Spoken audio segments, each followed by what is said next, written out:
Welcome to Hurrdat Sports Live. The crowd's going to be in our favor, so we did talk to them about it. Like, you're playing game number one, you're playing in a pro stadium. Don't make it bigger than it is. It's a football game. A lot of you guys have played in an elite venue here at Memorial Stadium, so similar. But just do what we've practiced to do. Don't lose your minds. Play with energy and enthusiasm, but don't make it bigger than it is. Fan base should be excited about it. We're at a point in camp where we can keep practicing if we want to, but we're not going to figure things out until we have a real game. And so we're ready for that. We've had a great camp. I had 21 really good days of camp. Played a lot of football. Covered every situation known to man, so to speak, and our guys are ready for a game. Yeah, it'll be different. Normally I'm going down there to have a good time, watch some good ball, but it's a little different mission and to go down there and win a football game. So obviously my mindset will be different. The guys will be juiced up and ready to go on both sides of the ball. Tremendous respect for Cincinnati. I think they're going to play a really hard football game, so we'll have to come with our A game. Good morning. Welcome into Hurrdat Sports Live, presented by Centris Federal Credit Union. That's DB. I'm Ravi Lulla here at Hurrdat Sports Bar and Grill. What's up, DB? How are we doing? Doing good. How are you? I'm good. How we feeling on a Tuesday? We're all right. I almost feel like we should probably get here earlier so we could get set up. Yeah, that's on me. I need to do that. That's what I think we should do. I need to be better. I agree. Outside of that, man, I'm good. I feel like you just unclicked me, but wow, it just keeps getting worse. I'm gonna shake it off though. Yeah, don't say we. I'm having a good start to the day. Is that you? You better? Yeah. You back? Thank you. All right, I got you. All right, I hope so, because I hope so. Listen, last couple days before game day, gotta get all the kinks out. Is that what this is? That's what they tell me. That's what I tell me. I don't know. One of those things. No, we better get her figured out. Am I the meanest? I don't know. Who's the meanest? That's my movie, man. What one is that? The Last Dragon. The Last Dragon. There were a lot of guys that they wanted to play Show Enough before they actually figured out it was going to be Show Enough. A lot of guys turned down that role. Really? Yeah. I don't think I've seen Last Dragon. Oh, man, it's a classic. Yeah, you should. It's It's a cultural icon. Are we doing I don't want to make an assumption here. Speaking of cultural, is it a martial arts movie? Oh, there you go. You pulled a Shiloh Sanders. Yeah, it's emotional. It's a martial arts movie? Yeah. Okay. Sort of. I'll just, it seemed like that Last Dragon, typically you got, kind of a. Yeah. Bruce Leroy said no. Somebody sent me a T-shirt. Yeah, which one is that? Oh, there we go. This used to be my Twitter avatar. It's called an avatar? I think it's just a profile picture. Yeah, whatever. I don't know. Whatever you want to call it. It was that. Somebody had this T-shirt, and I took a picture of it off their chest. And I can't remember who it was. Was that just like a random ask that you just No, somebody said, "Look at my T-shirt." And I said, "Oh, that's pretty sweet. I want to look at that." I didn't know if we had like a Jay Johnson situation where he's just like going up to somebody in the restaurant. Oh, that's right. That's my man Dusty. I remember now. Dusty Rhodes? No. All right, listen. Dusty Baker? Here's the thing. When you get off to a slow start, you got to ease your way back into being funny. Because right now I still have frowny face, I'm not laughing just yet. I'm trying to turn that frown upside down. No, but the camera is screwed up. Like there's lots just pissing me off right now. Okay, and I think we need to recalibrate. Or this is what you could do. Yeah, you could teach me, and I'll set that thing up. Because I just don't. I tell people all the time. There's the same amount of hours in the day every day. They don't adjust. Mm-hmm. We have to. Yep. So that's kind of how I feel. We'll set the alarm for earlier tomorrow. We'll get here earlier. Man, we got to do something. For gold is cold and lifeless, it can neither see nor hear. He's not my friend right now. It's a great poem. You do need to listen to that sometime. Which one is that? Muhammad Ali. He was on, I can't remember the talk show. It was in black and white, so it was a minute ago. But Muhammad Ali did a sit down and he did a poem on friendship. Was that It's on ABC maybe or Was that one of the Cosell Wide World of Sports deals? It was like that setup, but I don't think it was Cosell. It might have been Kurt Gowdy or I don't know. It was somebody weird.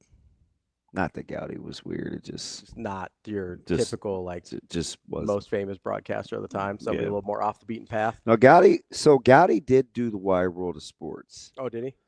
He was the voice. You would recognize him if I know the name. I if don't you know if you heard him. I think you would know. I don't know if I could picture him. Yeah, they need to have somebody narrate Crawford's send-off on Friday. Yeah, that would be sweet. That would be nice. I wonder how many they're going to get. Friday I think it's at 6. Is that when they're heading out? Well, I think that's when the send-off is. He sent me. I have the IG thing, but you sent me something on IG. Like I'm not your IG informational source. That's not your preferred social media platform. No, I like Instagram. I don't do anything for the gram. I just want to have the ability because a lot of times they attach articles to it now. Oh yeah. And Coach Rule is like, he's like, I'm kind of, I don't know, I might move on from Twitter, man. I'm gonna try to meet the players where they're at with this Instagram stuff. I've seen his Instagram. So he's much more active. He doesn't really know what he's doing yet, but he's trying. Yeah. And he's one of those guys that wants to run his own account too. I sure hope so. No social media strategist for Coach Rule? No, he's keep that thing pushing. Yeah. Well, you saw the guys. You watched the CBS deal. Mm-hmm. Well, you see the guys make fun of him that he kind of has Instagram down, but kind of doesn't. Yeah. They got to help him with like his music edits and stuff. But I do think you can see kind of this push, whether it's his podcast or he teased maybe doing some national stuff at his presser. Yeah. Helping the kids with their brand. He's like, hey, listen, this is kind of the new era of recruiting, just kind of meeting folks where they're at. So I respect the hustle. I felt a little personally attacked during that little player sit down thing. Why? Because I felt a lot like when I go up to the HQ offices and I'm like the old man that doesn't quite know how to work Instagram right, and all the kids have to help me out around there. I felt for Coach Rule a little bit there. I was like, this is hitting a little close to home. Huh. With the edits and the music and all that kind of stuff. Yeah, hey guys, I made this video. When you're in a super glassy house. Yeah. Your boy I just looked at thank you, Shane. Your boy just kind of looked at the whole setup and was like, you know what? Appreciate it. Thank you. I don't comment because I don't know anything. Yeah. Like I still don't have my tweet deck, which I'm traumatized about. Did you get a hold of Padilla? Yeah, he said he's coming. I just don't know what time. Oh, okay. Well, at least there's an answer in sight. Yeah, I don't know what the deal is though. I mean, I could try and reload it again, but I don't know if that'll help. Did you feel rushed? No, I did it the same way I've normally done it in the past, but I just don't know why it didn't work this time. Yeah, I had to do a new my default search engine. That's what the problem was. When I would type something in and it would bring up like Ask or some other search engine. I don't know how it got off of my Google default. Yeah, I don't know. That's super weird. Especially because like nobody uses Ask. Like I don't know how it would ended up with that. I don't know. Probably one of those dumb auto updates or something. Oh yeah. One of my coaches figured it out. Did he help you out? Yeah. Was it Queen?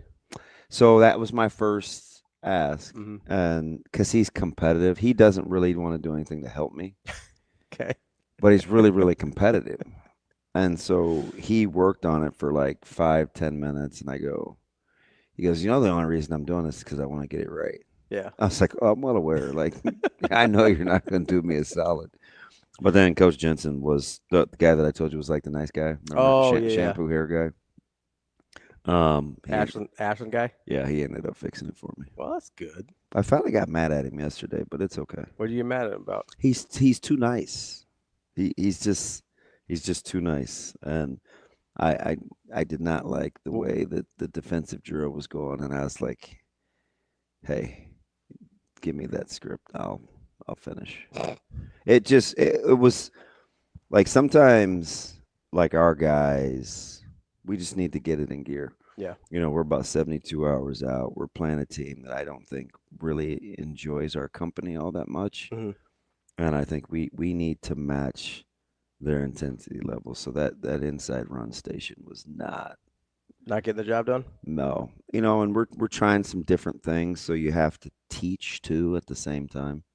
And I just wanted him to be able to teach. Mm. So I apologized later. I was like, hey, I don't get like that very often, but we got to ramp this thing up. He's like, no, it's typical Double J fashion. No, you're good. He probably was like, you're an idiot, and I don't really like you right now, but I'm going to tell you this just because. Sorry about that. He's like Team Olive Branch, super good natured. Gotta get along to get along. Yeah, I mean, we just, I was not happy because one of my guys got dinged in individual, Yeah. and so I was just pissy from the jump. Yeah. Yeah, I mean, I was mad. I was mad at everything yesterday. Bart jumped down Micah's throat for his chin strap being crooked. So you Nah. put your helmet on straight. You mad? I was a total terror. What you just like wake up alongside the bed? What happened? No, I mean it's a culmination of things. It's so that's a Tuesday practice for us. Because you're a day early, right? Yeah, and it's a work day, and it starts with our tackling circuit, and you know sometimes different teams need different things, Mm-hmm. and I think for us it was one of the few practices I can remember since we would split because we're pretty even, Steven. Mm-hmm. One day offense is up first, one day defense. We rotate, but like it's pretty to the minute. Mm-hmm. And that's one of the first times I can remember offense going second and it being a better practice. Mm. So it usually goes better when defense sets the tone. Yeah. What? Yeah. And offense had the significantly better practice and they went second, which almost never happens. What? So this is still a relatively young team. Yeah. I mean, I know the junior class is really good Yeah. sophomore class as well, and that's kind of the core of the team right there. Yeah. So when you're dealing with that as opposed to a couple years ago when everybody was seniors for the most part, right? What's the I'm curious how these guys are similar and different to when that last senior class was sophomores and juniors. Vastly different because we're coming off a loss. Okay. So this senior class is interesting because I feel like there's some really good players that have been under recruited, and they have to kind of shake that off in their own minds and dial in to playing this senior year. I think if you ask me, kind of the most important mental approach is to put that stuff in the rearview mirror and understand they haven't got a lot of the postseason or the preseason recognition either. I had one of my buddies in Lincoln, he coaches, and he said, man, if there is such a thing, it's almost like you guys are kind of flying under the radar. I was like, yeah, it's kind of good for us because this is kind of a pissy group. I mean, it's Quentin Warren and Eli, and I mean, those guys are mean spirit. They're mean. Quinn's a little nasty.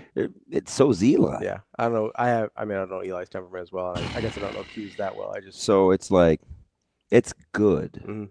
It might be the right kind of timing. And I told you, Coach Samanji, before the season started, was like, this is kind of the perfect year for him because he likes kind of the underdog thing, and he embraces it. But you can't manufacture it either. Like you have to actually be it.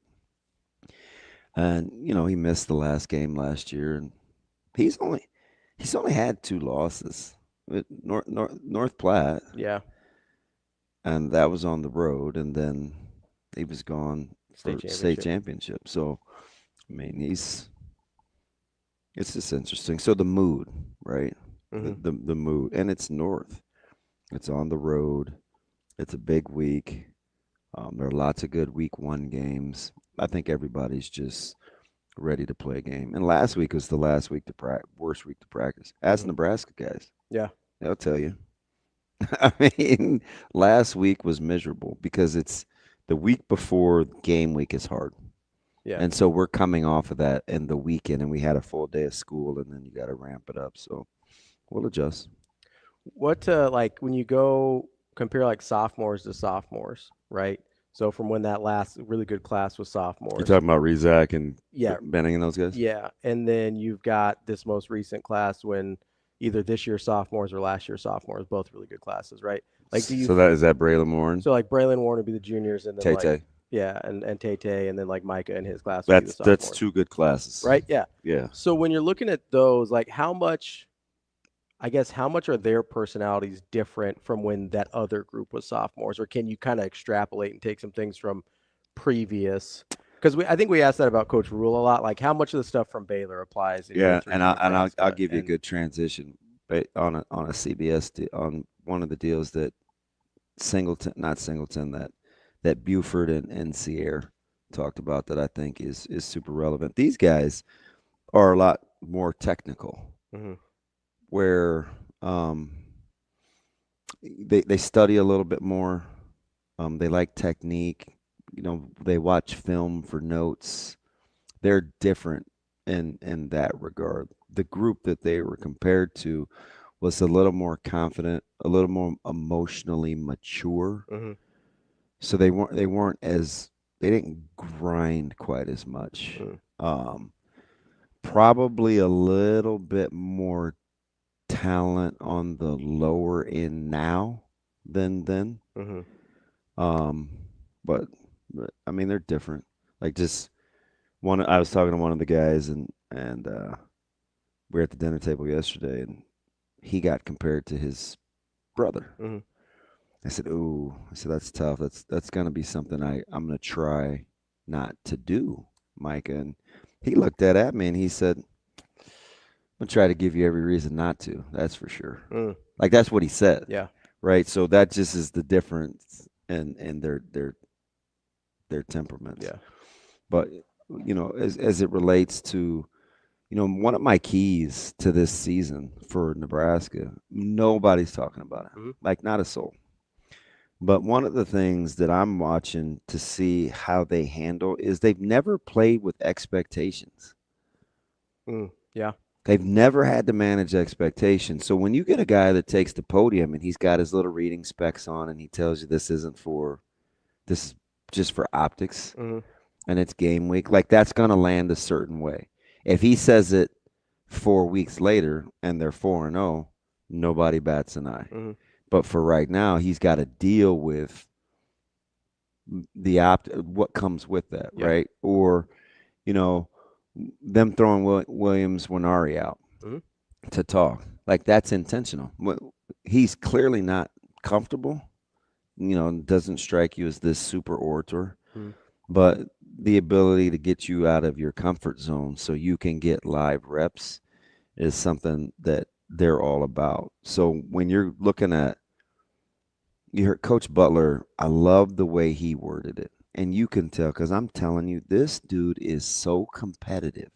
I've said this before. I told you about his hoop game, and he bristles up. Mm-hmm. And, like he's just really, really competitive. And they talked to him about Arrowhead, and he didn't love the question, right? He didn't love the question. He's like, well, they weren't cheering for me. He just didn't. Like I just know his temperament.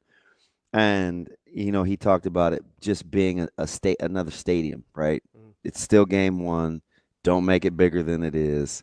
Like, just play ball. That's going to be something that they have to manage, right? I told you, I gave you the analogy. If it's 13-7 halfway through the third quarter, that's going to feel a certain way. Mm-hmm. It's up to them how it makes them feel. Yeah. Right? But that's a sneaky little component to this season because none of them have had expectations. None of them. They've had their own internal, right? So I want to be clear about that. But nationally, and then your coaches being kind of outwardly, speaking out about it, that's going to be different for them. And so how do you manage that? You have, William takes the podium yesterday, and on the same day you released this, behind the scenes deal through CBS, and it's all older secondary, right? How does the older, more mature secondary handle what's going on in front of them with a relatively young and inexperienced defensive line? That's an interesting dynamic to me, right? Because there are things that on the back end that you can't clean up if it doesn't happen. Yeah, if you don't get a lot and the front seven first. They've never been there before, right? Like that's an interesting, and it's not overstated.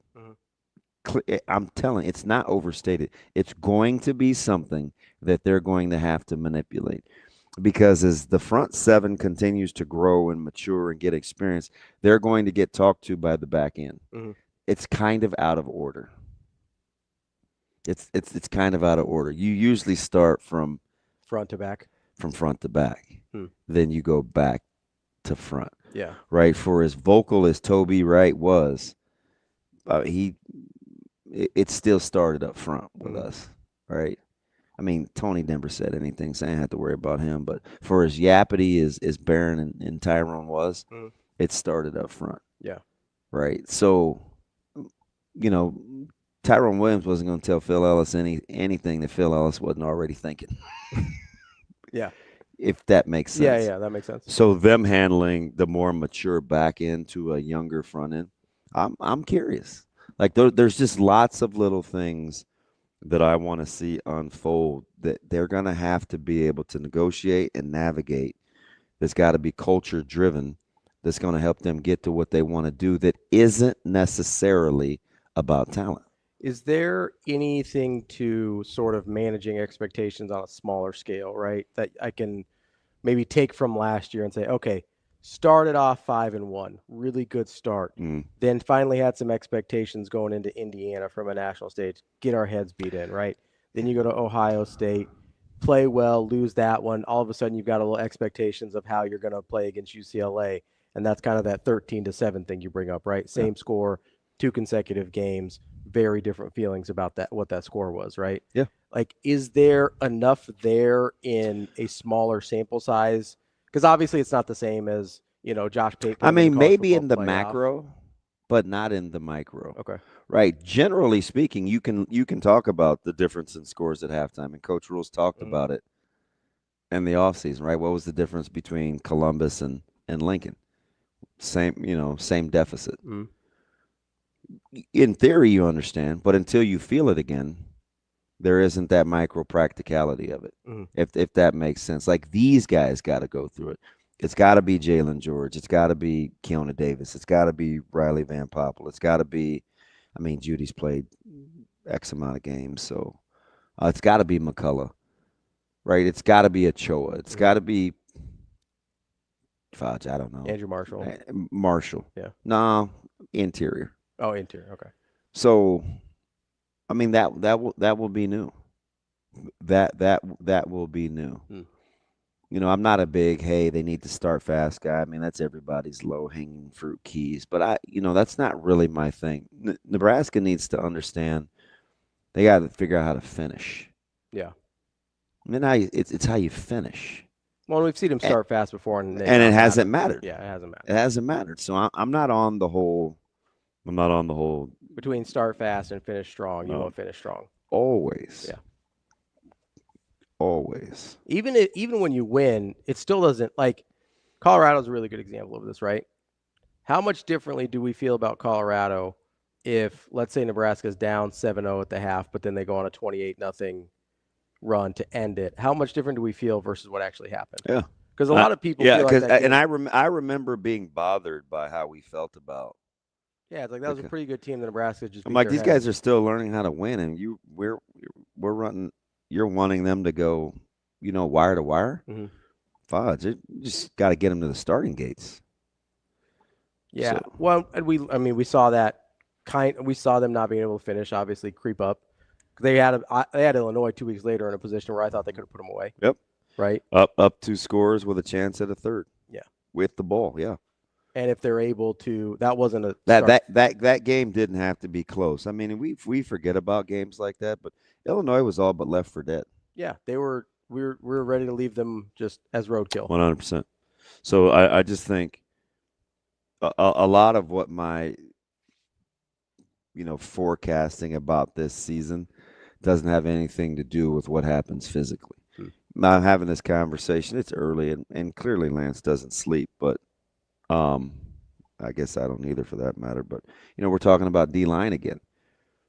And look, I understand, man. We had the 10 black shirts, and we'll get to that in a second. And you're looking for an 11th, and I get these undersized questions, and can they stop the run? And everybody says it, right? And it's like, you guys, you're forgetting one one minute detail, and do with it what you will. But this defense is going to be built to play a certain way. If they wanted X amount of body types or different body types, like that's how they would train. This is clearly what they want, and this is clearly how they're training. It's not going to sneak up on them. It's not like they're going to get to this game and say, "Oh shoot, man, we should have been bigger." They're not going to. Like if you heard Butler gave an answer yesterday. Yeah. It was so good when he talked about where the defense starts and with the fronts. And he said any good defense starts with the way that your front plays, whether it's on the move or at the point of attack. It starts with a mentality. Then you have to let them play. If they're not playing the way that you think they're capable of playing, that's when you introduce, maybe we need to play it differently. He's telling you he's well aware. Like nobody said anything. If we took some truth serum and you asked Jeff, you brought Jeff Ogard down. You're like, Ogs, 330-pounder, by far and away the biggest defensive lineman we had. Larry Townsend, another big defensive lineman. Say, Larry, Jeff, what were some of the reasons that you felt like you should or you wanted to play more? And they both played a ton, right? I mean, Ogard, those guys were good. And it's almost like they were too big for the way that we wanted to play. Yeah. Right? But if we played in a 50 front before, we played with 260-pound stand-up 2-point defensive ends. As they got smaller and faster, so did the way that they wanted to play up front. They want to gap guys out. You want to cross face. Do you want to play in the backfield? Like, coaches have been doing this since football started. But all of a sudden we picked this mythical year to like work ourselves up into a frenzy on what they're going to be. Whether Nebraska can stop the run or not isn't going to have anything to do with their size. It's just not. Yeah. Like, we got to get that out of our heads. If they don't stop the run, it's not because they aren't big enough. It will be fundamentally and schematically something that they'll have to do different. Because it's not like their size snuck up on them. They know how they want to play. Well, and okay, so they just redshirted a guy in Riley Van Poppel, right? He's 6'5". You look at Riley Van Poppel and you say, if they really wanted to put 15 extra pounds on him and have him play at 310, probably not a problem. Yeah, and he'd been a black shirt. Right. He'd been a black shirt. He's a massive individual. Yeah. He is your biggest, most experienced defensive lineman. Like, you could easily have him at 315 if you wanted. Yeah. Or 310, 315. For a guy that size, that's not very much body weight to put on. Like, so we sit here and go, okay, so if they wanted Riley Van Poppel, especially coming off a redshirt year, probably would have had the time to put good weight on. If they had wanted him to be 310, 315, he probably would be. I asked Jason straight up, and it's not because he was the top 15 pick in the NFL draft, but you ask him about lighter, quicker versus heavier and having the two gap. One of the differences between Carolina and Nebraska was he much rather play in the low 280s. And they wanted him to play closer to 300. His brother much rather play in the low 290s, high 280s than anywhere near. Like, ask any of these guys, right, about how they move and where they had to get and whether you still can stop the run. You stop the run with toughness. Sure, you need to be able to hold point, but again, we talked to a guy yesterday for 28 minutes that in essence played in a 3-tech. Mm-hmm. And that bubble look that we played with at Nebraska, playing over guards. Mm-hmm. He's how much? I was 230. I'd say 35. Okay. I mean, he was slew foot and had those big oars, but it wasn't in his trunk. Yeah. You know, he progressively got bigger. I mean, it's we stopped. Jamel Williams was playing at 210. Mm-hmm. We stopped the run. Does anybody remember what Ray Lewis played when he played in Miami? We thought he was too light, and he was for us. Mm-hmm. But that's not how the game is played anymore. They're building the defense with how the game is actually played. I mean, we got that scouting report on Ray Lewis. We're like, 217, 218. That's my size. You know what I mean? Yeah. And I get it. I mean, Stu and Phil, they weren't big guys. Yeah. But I mean, they brought Thump with them in the trunk too. So it's just like, I don't know. I'm not frustrated by the run stopping question. It bugs me that we think that this mythically snuck up on the staff. If they're wrong, but it won't be because they're not operating in the know.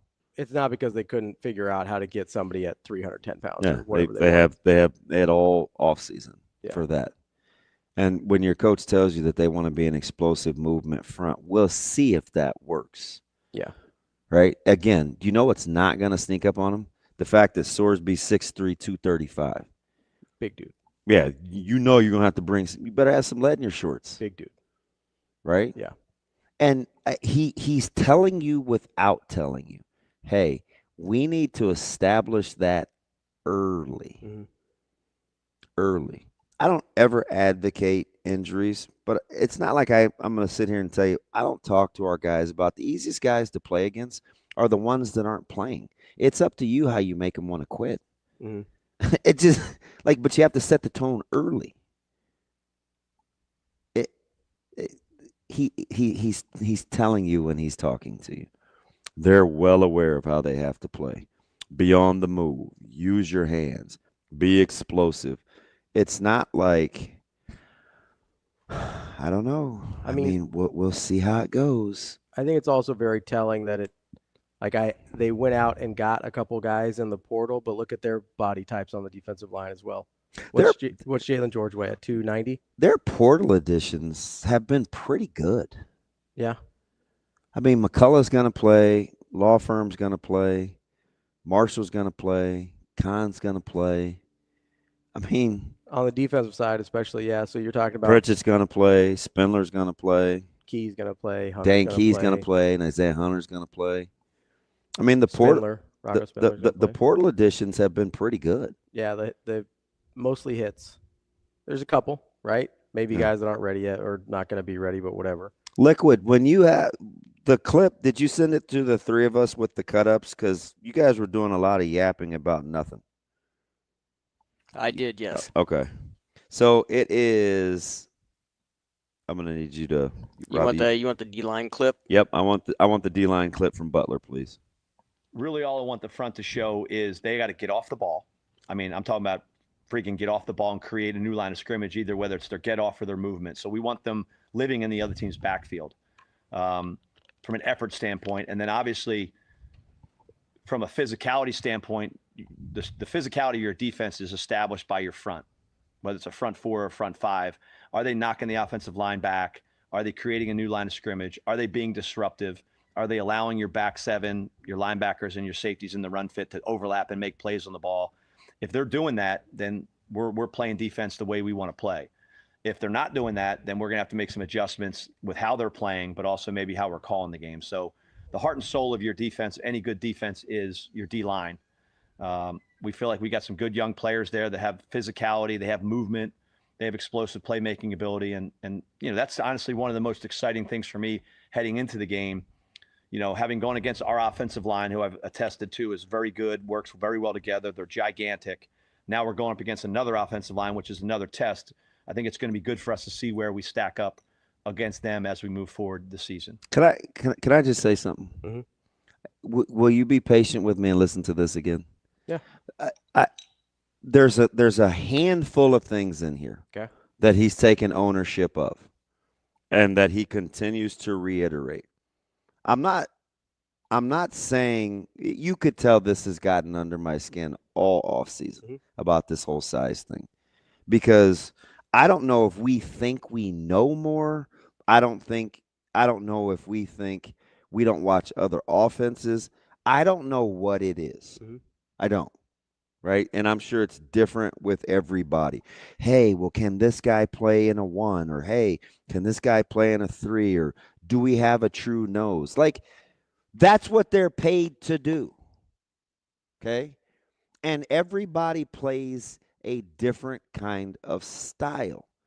There's 3 things he talks about: movement, explosion, and playing in the backfield. Movement, explosion, and playing in the backfield. When I hear those 3 things said over and over, I get a sense in my head that stylistically they want to play a certain way. It may or may not be right, but did he give you a contingency plan if it's not going the way that he wanted it to? Yes. Did he talk openly about a contingency plan? Yes. Shane, play the clip one more time. Really, all I want the front to show is they got to get off the ball. I mean, I'm talking about freaking get off the ball and create a new line of scrimmage, either whether it's their get off or their movement. So we want them living in the other team's backfield from an effort standpoint. And then obviously from a physicality standpoint, the physicality of your defense is established by your front, whether it's a front 4 or a front 5. Are they knocking the offensive line back? Are they creating a new line of scrimmage? Are they being disruptive? Are they allowing your back 7, your linebackers and your safeties in the run fit to overlap and make plays on the ball? If they're doing that, then we're playing defense the way we want to play. If they're not doing that, then we're going to have to make some adjustments with how they're playing, but also maybe how we're calling the game. So the heart and soul of your defense, any good defense, is your D-line. We feel like we got some good young players there that have physicality, they have movement, they have explosive playmaking ability, and you know, that's honestly one of the most exciting things for me heading into the game.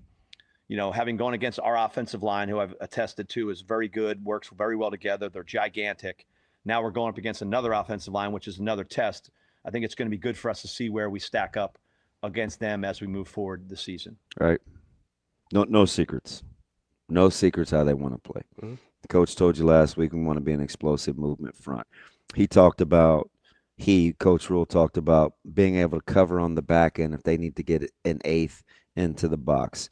They still also rep tackling and fitting in the run game out of quarters, which is not – I thought this was really, really interesting, but, I mean, it's a little football-y for radio. But if you don't want to play quarters and you want to fit in the run game some other ways, you can't sprinkle in fitting in the run game out of quarters.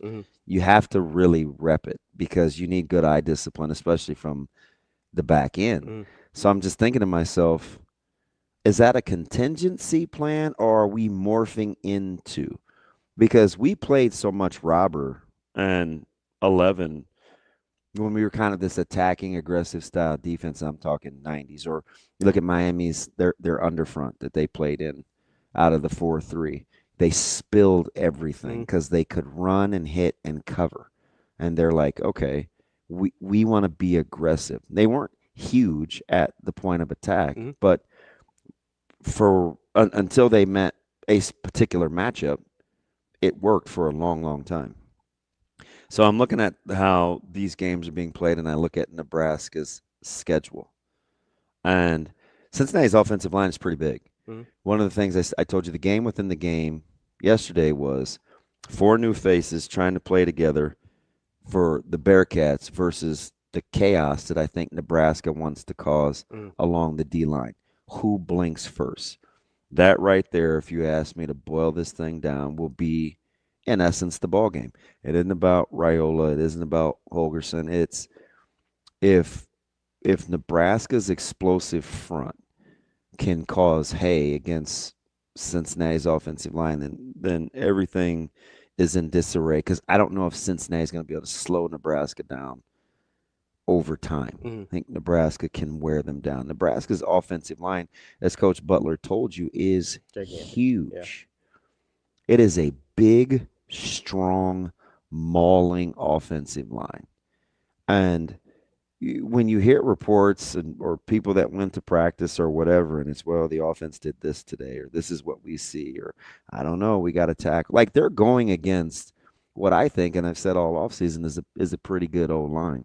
So if iron truly sharpens iron, then I think the staff has a plan B.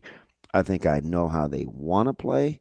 Now they'll see if it works, but it's not going to surprise them. We just allowed ourselves to be worked up into this frenzy as though they don't know what they're doing. Like, do we think that all of a sudden they got out of bed yesterday and they're like, man, I don't know if we're big enough?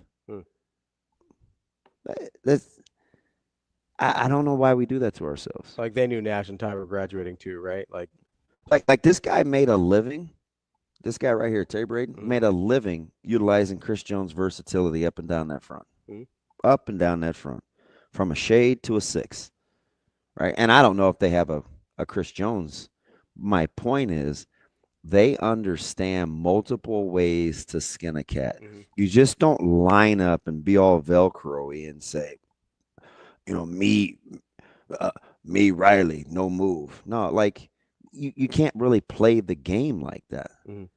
God, if you ask Ogard, would he have rather been 330 playing, the 1, or had the ability to move and playing a 2-eye like JP, he'd probably pick being able to move and playing a 2-eye too, right? Situationally, you don't want to be like a goal line guy, or same as you don't always want to be like a third down back. Yeah, it'll be a specialist. You want to be versatile. Now, I will say this, in its totality, I don't know if, and he's become popular now that he's gone, especially now that he made the 53-man roster. But I said from the jump, man, the guy that Nebraska is going to miss the most is Bullock, right? And because he could do it all. I don't know if they have those guys, right? The 3-down linebacker, the 3-down jack. Yeah. Maybe they do, maybe they don't. I have to see it. Yeah, we don't know yet. But I do know they've trained the body types. I do think I know who more of the run-stopping jack is. I think I know who the more explosive jack is. I think I know who the combo jack is. I think on the insides, like, I know who I'd like to pressure. I know who I'd like to fit in the run game. And I think they do too. Now, the two real chess pieces are, can I get my personnel packages in to dictate what I know? And if we get caught off guard and an actual game unfolds and I can't move all the chess pieces the way I want to, how do we adjust?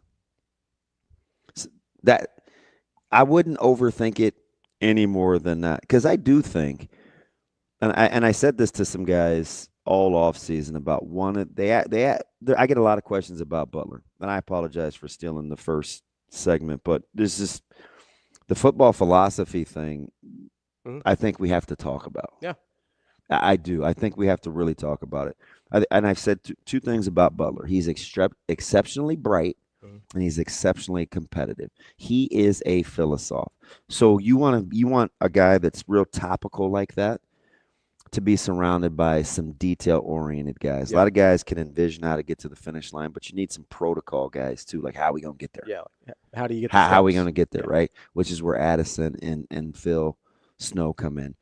But Butler and his attention to detail, as he's had to kind of back off and see the whole thing, he has really good sounding boards. So the brighter that staff is, you play to Coach Butler's strengths, because he can see. I love the fact he gave himself some credit. It's the whole key. I talk about this all the time.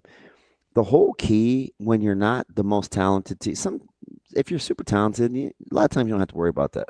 I always talk about making adjustments. Who can see what's trying to be done to them, make adjustments, but you have to be able to teach it too. Yeah, you have to communicate it. Right? I gave the example, this was so long ago. We were getting torn up by, this was a super good quarterback, plays baseball. Cam Kozel? Yeah. His senior year, they were tearing us up in these 3-bys because we like to play a certain coverage. It happened to us again at North Platte, right? Where they have film too. They're really good coaches, and they see schematically what we're trying to do. Bam. As soon as we can see it, we have to be able to teach it and adjust on the fly. It's I think a sneaky advantage sometimes when you're playing cat and mouse, all things being equal. And that was a super talented Millard South team. Now, we knew what we were going to also be giving up. He was going to be able, Koziel was going to really be able to hurt us with his legs. But he hadn't really shown that's what he wanted to do. Yeah. Until he did. Until he did it. Yeah. Right? Until he did it. My point in saying that is, I get the sense in listening to him talk, he's got his contingency plan. I mean, it would sound like it. He said, if we're not being explosive and we're not getting vertical and we're not in the backfield, not only do we have to maybe look at it and teach it different, yeah, I may have to call it different too. I think he's exhausted as many pre-game without having the real film options situationally as I think they can go through. Do you know how much film they watch individually of transfers? I mean, they were talking about that. I don't remember if it was John Butler or not, but yesterday one of the coaches was talking about how they're going through all the Cincinnati transfers, and you're like, can't really movement and body type, but you got to do body type and what they like to do and what kind of movement they're capable of. I mean, again, we'll see how it pans out because it is the opener, and you're dealing with the single greatest variable on the planet, which is human behavior. But from a preparation standpoint, I don't know, man. They're in a good spot because it's a exceptionally bright staff. So let me ask you this. You brought up the vulnerability or the thing you're willing to sacrifice when you're talking about playing Camp Koziel and making those adjustments, right? So if you're a explosive movement, aggressive movement, but Burke scored 50 on us once. Yeah. And a win because we were ill prepared for quarterback run game. And I think his first 3 we'd never seen him really run the ball before. They got him pistol, and I think his first 3 carries were for like $110. I'm not kidding you. Banging his head on the goalpost. And we just couldn't teach the adjustment fast enough, so it turned into a shootout. Like sometimes that happens. They got a marker and pin too. They ended up beating us. I think that team for Burke won 3 games that year, and one of them was against us. It was, and we played at state that year. So, like, it happens. So if you're looking at Nebraska the way they want to play, what's the vulnerability of wanting to play that style on the defensive line? Guys getting, in my opinion, yeah, guys getting busy outside the perimeter. Okay. Guys getting busy outside the numbers in the passing game because they will have some individual matchups where Nebraska will not be +1 in coverage. So they'll get some one-on-ones on the outside. They will get some one-on-ones. So if they can beat you with those, that's where you kind of have to eat it. Yeah. I don't think you eat it as much as you could always go back to you still have some other principles, right? You could play some 3, you could get into quarters. You don't have to play it the way that they want to play it. But when you talk about, and we'll talk to Michael Rose-Ivy tomorrow, right? Is he 943? He probably that is correct. He probably needs a bigger segment. We can get to him whenever we kind of get to him early. So make sure you give him a little wiggle room. But when you move and you put guys on the move up front and how your back end has to be connected versus, sitting in like a 2 shell, or if Nebraska really, really wants to get into primarily 1 high, it's not necessarily high risk, high reward. But some things are going to be open. You're going to have to win some matchups. Yeah. But we'll see how they want to play. Coming up on the show today. By the way, thanks for breaking that down because I thought that was the best clip from yesterday. I thought it was sensational. He's so much. He bristled up when he started with that. Yeah, so that's how he is. And it was clear, precise. I mean, that was a great clip. What you saw from Coach Butler yesterday is exactly how he is. He is a football guy. And if you gave, well, is it blue? What did we decide? It's not tryptophan, dopamine. What's the true serum? Oh, sodium Pen, something. pen, pen, Pen Penn and Teller, pentothal, Penn and Teller pentothal, Joker rate. Pennzoil. I don't know. If you gave Coach Rule some true serum, I bet you'd say, God dang, man, Butler's such a philosopher. I just want to kind of get to it. Yeah. But then at the end of the day, it's like, man, dude is pretty bright though. Now, getting a feel for the game and play calling sequence, all that stuff has to come. You just don't roll out of the rack and can call a game. Yeah. But I know one thing he's not short of, and that's aptitude and competitiveness. And I think he's secure enough to receive and delegate input, so they're gonna have a chance. I was so glad he talked about, because most coaches or people that have a particular skill set don't openly tell you that's where they're good, because it comes across as being overconfident. Yeah. But there are coaches, and everybody has them on their staff, that see things quicker than everybody else. They can just diagnose it in a hurry. Now, those guys that can typically don't tell you they can. I loved the way that he said that, and then gave you the contingencies, because he counterbalanced it with what he would be willing to do if it didn't go the way that he thought. So he's already thought through the. Yeah, because what happens with most higher level thinkers when it doesn't go right? A lot of times they kind of spiral a little bit because they didn't really imagine a world. Well, remember I told you they asked the wrong question. Yeah. Right. It's always like, now how is this not working? Yeah. Like the question is why. Yeah. But when you're smart, you assume you know the why. Yeah. So but you don't always. You're kind of dismissive of it. Yeah.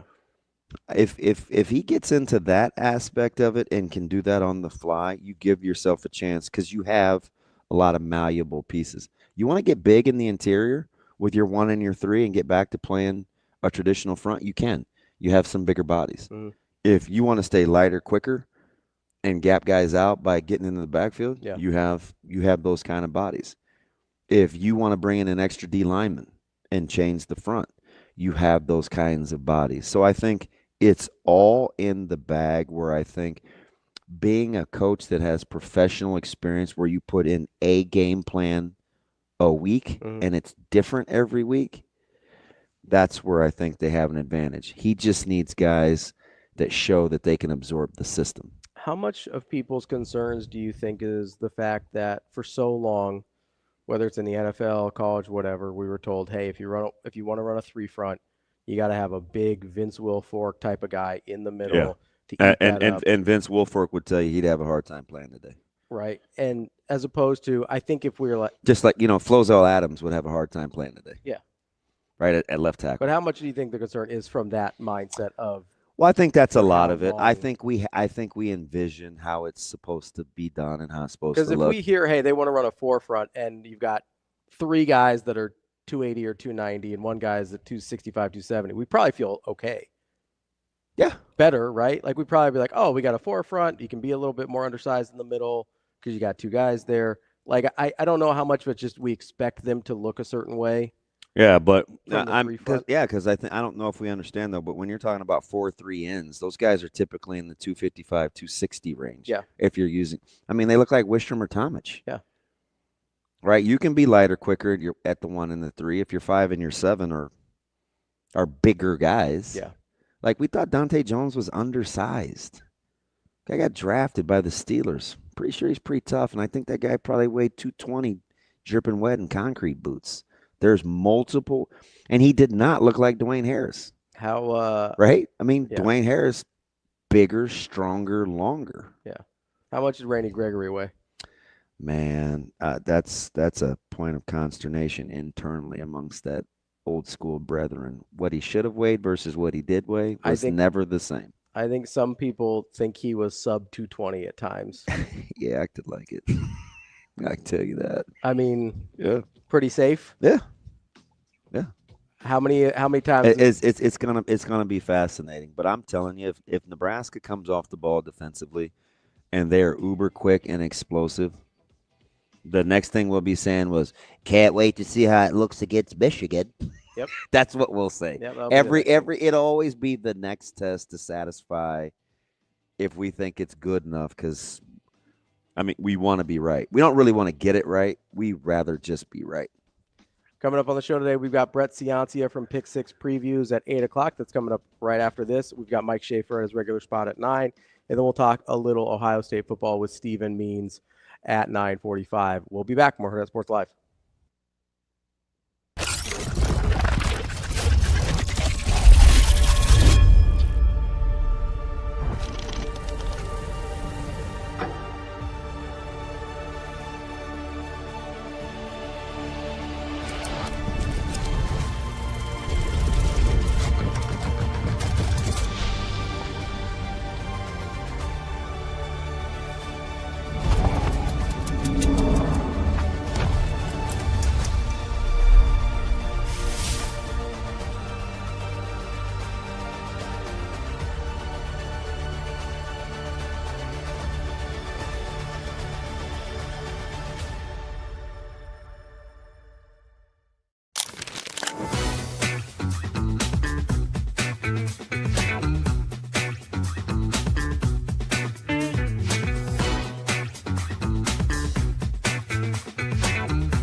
All right, well, let's talk starters, because that was one of the hottest topics coming into both of these matches.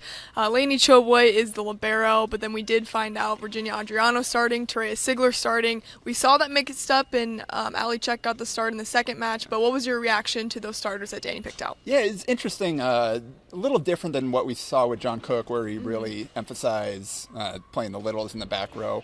The kind of the two-pin rotation there on the left side with Terea Sigler and Taylor Landfair, I thought worked pretty well. And it's interesting getting the freshman out there. And I mean, passing was probably what she did best for her position as a prospect coming into the program. So it's kind of a good way to get her out there while also still using Taylor Landfair's block. And she had some moments where you saw the old Taylor Landfair as an attacker. So that rotation looks pretty good. I think no matter what you were going to do at libero, it was going to work out well. And Olivia Malk still played a big role at right back. So a new position for her this year, but she played really well in both matches, just like Choboy did.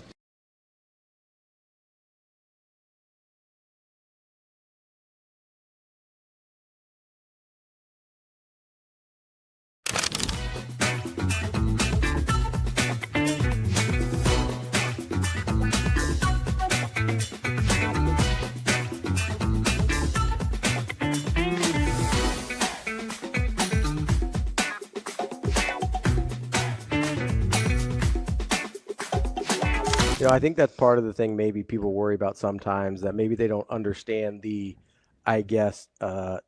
detail that you guys go into in the match system, absolutely. right? I think they go, hey, what if I don't have anything in common with them? Yep. You know, so I think that's a really important part to highlight, is like a lot of work goes into actually making sure it's a good fit. For sure. Our programs team and our match support specialists, I mean, not only in the beginning when those matches are getting created, but after the fact, even throughout the whole lifespan of your match, you get tons of support. You are assigned an actual match support specialist who works with the youth's family and the youth themselves, and then also obviously with the adults who are doing the mentoring. So if you have any kind of stumbling, blocks along the way, or maybe have questions, that's somebody that you can go to, and they are trained, they're professionals, they know what they're doing, and can really, really help you along the way as you are establishing that match. But even like down the road, if you have questions or if you need extra support, they're there for you. So it's not like you're just kind of pushed out like, okay, have fun. So it's really, really great to be able to see.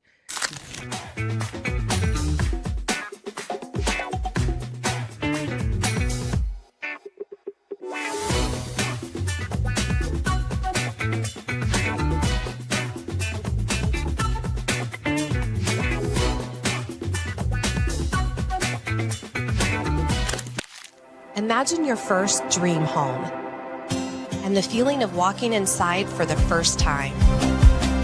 With Centrist Federal Credit Union's First-Time Home Buyers Program, you are at the doorstep of bringing your vision to life.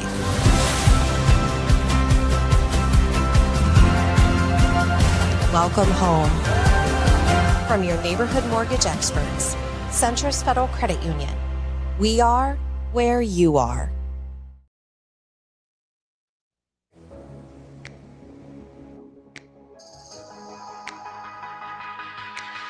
Welcome to Hurrdat Sports Live. Yeah, it's crazy. We have a countdown, and you know, I remember when it said 50 days, and now it says 3. And so, yeah, I guess our process doesn't really change. We always say our process isn't in the schedule, but of how we go throughout our day. And yeah, we've had time to prepare, and everything just gets bumped back 2 days, and so it's nothing different. The practices aren't different. The scheduling and the timing of everything's not different. It's just the days are different. And so, you know, like I said, when the guys buy into the process of this is how we do things, you can throw any schedule at them and they'll be ready to respond.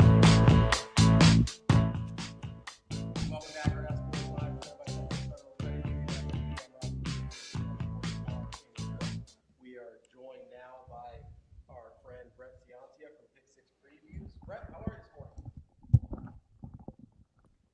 Hey, Brett, how are you this morning, man? Can you hear me okay? Yeah, I got you. How are you? I'm Thanks good. for having me on. We're just fixing some of Ravi's audio stuff. That might be better. Say hello. Nope, not yet. Brett, how we doing this? I like the view, man. Like you're fresh off a move. You're all settled in. I mean, last time I saw you, you had a fiance. We fast forwarded past that, man. Are you ready for this? Yeah, absolutely. Well, new house here. I'm trying to find a good background for you, but nothing permanent yet. But yeah, I'm excited to kick off this season right in time for wide open 2025, and excited to break it down with you. We got Nebraska kicking off in 2 days, but a huge slate of games coming up. 5 straight nights of football. How about this opening weekend? You're looking at, I mean, the slate is sensational. I'm not going to go all hyperbole and say when's the last time you remember, but there are some meaningful week 1 games right out the gate. If you had to pick one, which one do you think goes the furthest in telling you the story that you think will be told at the end of the season? Yeah, well, I think if we were in the old system, the bowls and polls or the BCS 1 versus 2 or the 14 playoff, you got to say Ohio State, Texas, because you have a number 1 versus number 3 matchup that's extremely rare at a season opener. Coaches poll had them 1-2. That would have been the first time ever a 1 versus 2 in the opener. But so in the old system, that would have been a season defining game. I think it still is important, but both teams I think are still going to make it. You have 2 or 3 mulligans nowadays. I think both teams will end up in that bracket. So now that we're in a 12 team where you look towards that bubble, you look at teams maybe 7 through 15, and these games are going to really matter for those kinds of spots. And the one I have my eye on is Notre Dame, Miami, because in the ACC, if you think Clemson's going to win the ACC outright, then Miami's got to get an at-large.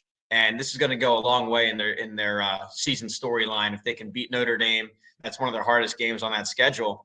If they lose it, they have a really small margin of error. So I think Miami, Notre Dame, just given where they are in the rankings and projections, I think that's really going to go a long way for some playoff spots. I'm a super strong lean towards Miami in this one. In spite of the fact I think Notre Dame has the clear coaching matchup. If I could convince you of that, Notre Dame's margin of error basically is reduced to 1 more game. Is that kind of how you look at it for Notre Dame in terms of the level of importance for them as well on their side? Yeah, I think that for Notre Dame, they don't have that automatic bid path that everyone else has. So it simplifies down to just 11-1, they're in. 12-0, obviously they're in. But 11-1, they're in. 10-2, I think they're still probably in. And, of course, it goes into factor some margin of victory, how they're looking towards the end of the year. But I think 10-2, Notre Dame will be fine. Well, when you look at it, they have some tough ones. They've got Miami here and then Texas A&M really close after. That's a really hard 1-2 punch. Yeah, that's 2 physical, talented teams. So really tough out the gate, especially with a true freshman starter or a new starter with CJ Carr. And then they get USC later and a couple other rivals that might be tough. So, yeah, the margin of error is slimmer for them. They don't have a conference title path. But I agree with you with Miami, and my numbers like it. I have Miami favored in the game, and I have Miami as a playoff team. So what I like about them is their offensive line. I think it's one of the best in the country there at Miami. And their weakness last year was defense. They really targeted that problem. They hired a new coordinator from Minnesota. They pumped that secondary with 5 4-star transfers, a huge talent infusion. Something's got to click. So I like their talent level there. I think they're going to win at home and beat Notre Dame. We're talking with Brett Ciancia from Pick Six Previews.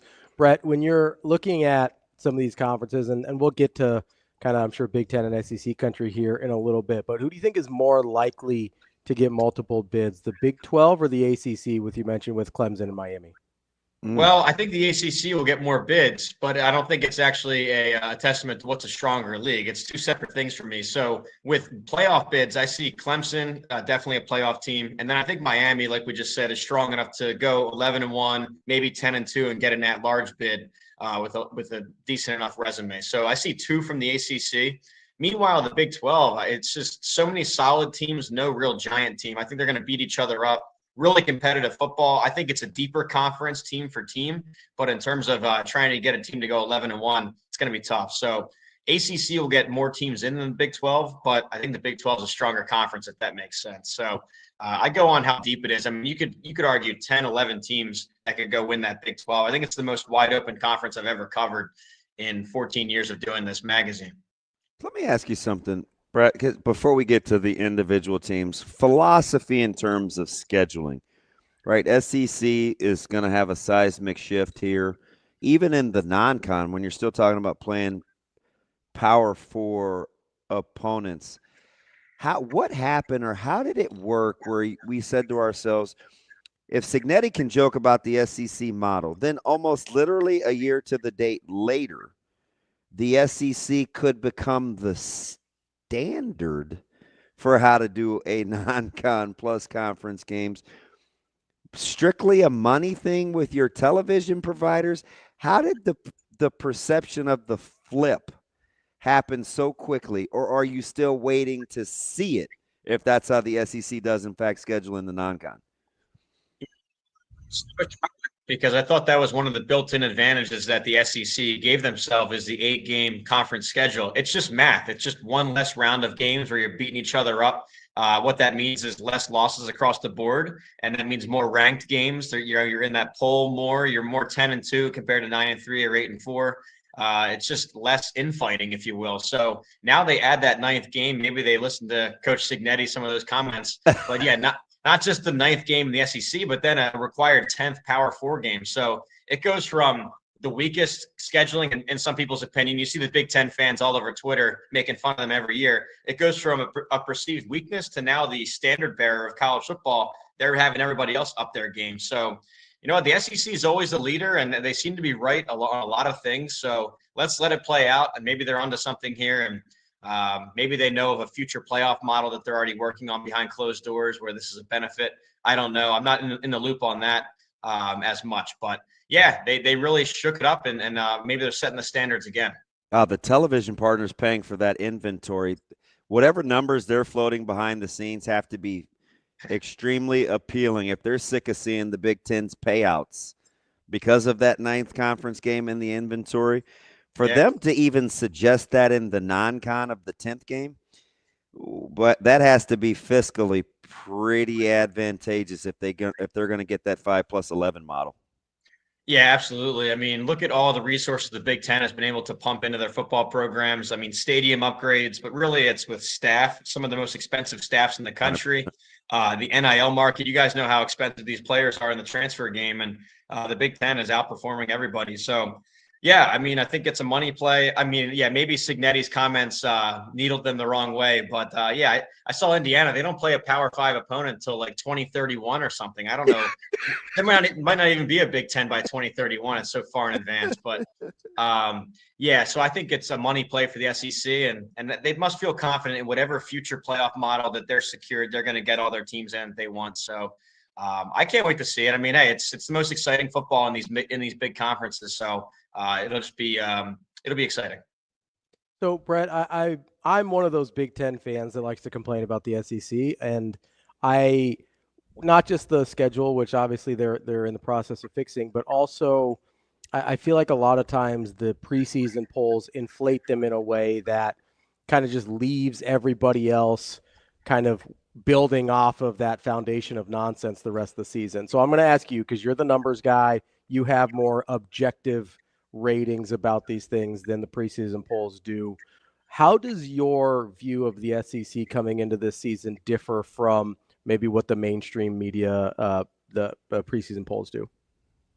Well, I think it's a confusing topic. I think with the preseason polls with the SEC, yes, you see them represented a lot every year, year in and year out. But I also think that's a separate thing. I think the preseason polls are interesting. I mean, I'm in the preview magazine industry. I love it. I love previewing and researching teams. But once we kick the season off, you need to leave the preseason stuff behind and evaluate them on 2025 alone. And here's my counterpoint. I think they do already do that. I know that you might see a lot of SEC on the preseason poll, but look what happened last December when it came, push to shove, when all the dust settled. The committee took SMU, Indiana, and Arizona State. I guess Arizona State, of course, with an automatic bid, but really SMU and Indiana over Alabama and Ole Miss and South Carolina. And if you were looking at the preseason polls, I think Alabama was top 5, Ole Miss was top 5. And Carolina has that SEC logo on their chest. So I think they showed that preseason's one thing, but once the season starts, I mean, Indiana and SMU were nowhere near the top 25. They were picked towards the bottoms of their leagues. So I think they're able to adjust once the data comes in. And I try to be similar too. I have a vote in the FWA Super 16 poll, basically a top 25 list. Every week I throw it in the trash and I start from scratch. I don't like the voters that just do a ladder method where they move them up one by one, and then if the team loses, you put them down. I scrap it all. I look at new information and new resumes every week, and I think that's what the committee does, or at least should do. Yeah, it's interesting. Let me back up a little bit, because I think we're in lockstep on this one. I want to go back to a game you talked about early with Texas and Ohio State, and you're right. There'll be plenty of time to get it right for both teams, right? Not a deal breaker. I get the sense, just watching these two teams, that I think Texas is significantly better, and I'm going to start up front, primarily because we undersold Ohio State's physical prowess on the offensive line a year ago. I think it was outstanding, injuries included. They were physical, and they could run the ball, and they had good poise and savvy at the quarterback spot. Couple of differences this year up front, and Sand gets the start as just a pup. Texas's defensive line is outstanding. They're going to be a headache defensively. Were you surprised when you saw the line, or do you just think it's Columbus and the market has kind of come back? I see a lot of 1s, 1.5s. There's some 2s out there. Is the line about right for how you look at this matchup? I mean, I think right away when you see these two teams, you think Ohio State, you think, all right, they send 14 guys to the pros. That's a school record, almost an NFL overall record. So right away you discount them and you leave it there. But I think you need to take it a step further. Look at Texas, what they lost too. They lose the Thorpe Award winner in the secondary, a couple other starters back there. The offensive line replaces a bunch Makuba too. was a stud, yeah. Yeah, he was all SEC. You got, I think, 3 or 4 new offensive linemen. They also have a new starter. I know Arch Manning got some play last year, but really a first-time big game starter for him. So I think both sides have their questions, but I'll say this, they both recruit well enough that we know they're both going to reload. I mean, when you're looking at these, I'm looking at my rosters here, you have 5 stars all over the place, top 100 recruits. And a lot of these new faces we haven't heard of, they're already on the next year's NFL draft watch list. So it's just next year's draft picks all facing off. So I think that both sides have a lot they've lost, but they've reloaded well. The key to the game for me is going to be Texas's new look offensive line against Ohio State's new defensive line. Yeah. Again, it's 5-star versus 5-star, but they're new faces, they're unknown position groups right now for us. So how's that going to work? Will Texas be able to get a consistent run push, or is Ohio State going to win that battle? From there, we'll see which young pup quarterback performs, like you said. So I sided with Ohio State, which just with that home field advantage. Question marks all over the place, talent everywhere. I'll go with the home team with a couple points. So, Brett, you mentioned the young pup quarterback, so that's kind of where I wanted to go next, right? You mentioned Arch Manning at Texas. I believe he's only thrown 90 career passes. You got Julian Sand, first-time starter at Ohio State. You got Dante Moore coming back from trying to resurrect his career at Oregon. You've got Bryce Underwood at Michigan. You've got Simpson. You got Simpson down at Alabama. You got half-year starter DJ Lagway down at Florida. Is there I want to go opposite ends of the spectrum here. Is there a guy that you are just absolutely betting on? Like, I know exactly what I feel like I'm going to get out of this guy. And is there a guy that you're like, hey, maybe we pump the brakes a little bit before we include his team in the college football playoff? Excited to see more of. We saw a good amount last year was DJ Lagway of Florida. And, I run my advanced stats, my numbers. When he was on the field, when he was their quarterback, that Florida offense was top 10 per my numbers. When you take him off the field, bottom 10. So the plus minus with DJ Lagway, and that was as a true freshman. You guys know, going through the Dylan Raiola year, it is so hard for a true freshman to go and lead one of these big Power 4 programs. So Lagway did really well when he was healthy and on the field. So I want to see him a second-year bonus here as a starter. Hopefully he's healthy. There were some fall camp reports, but healthy this year, a great offensive line in front of him, stars at receiver. I think Florida's a sleeper.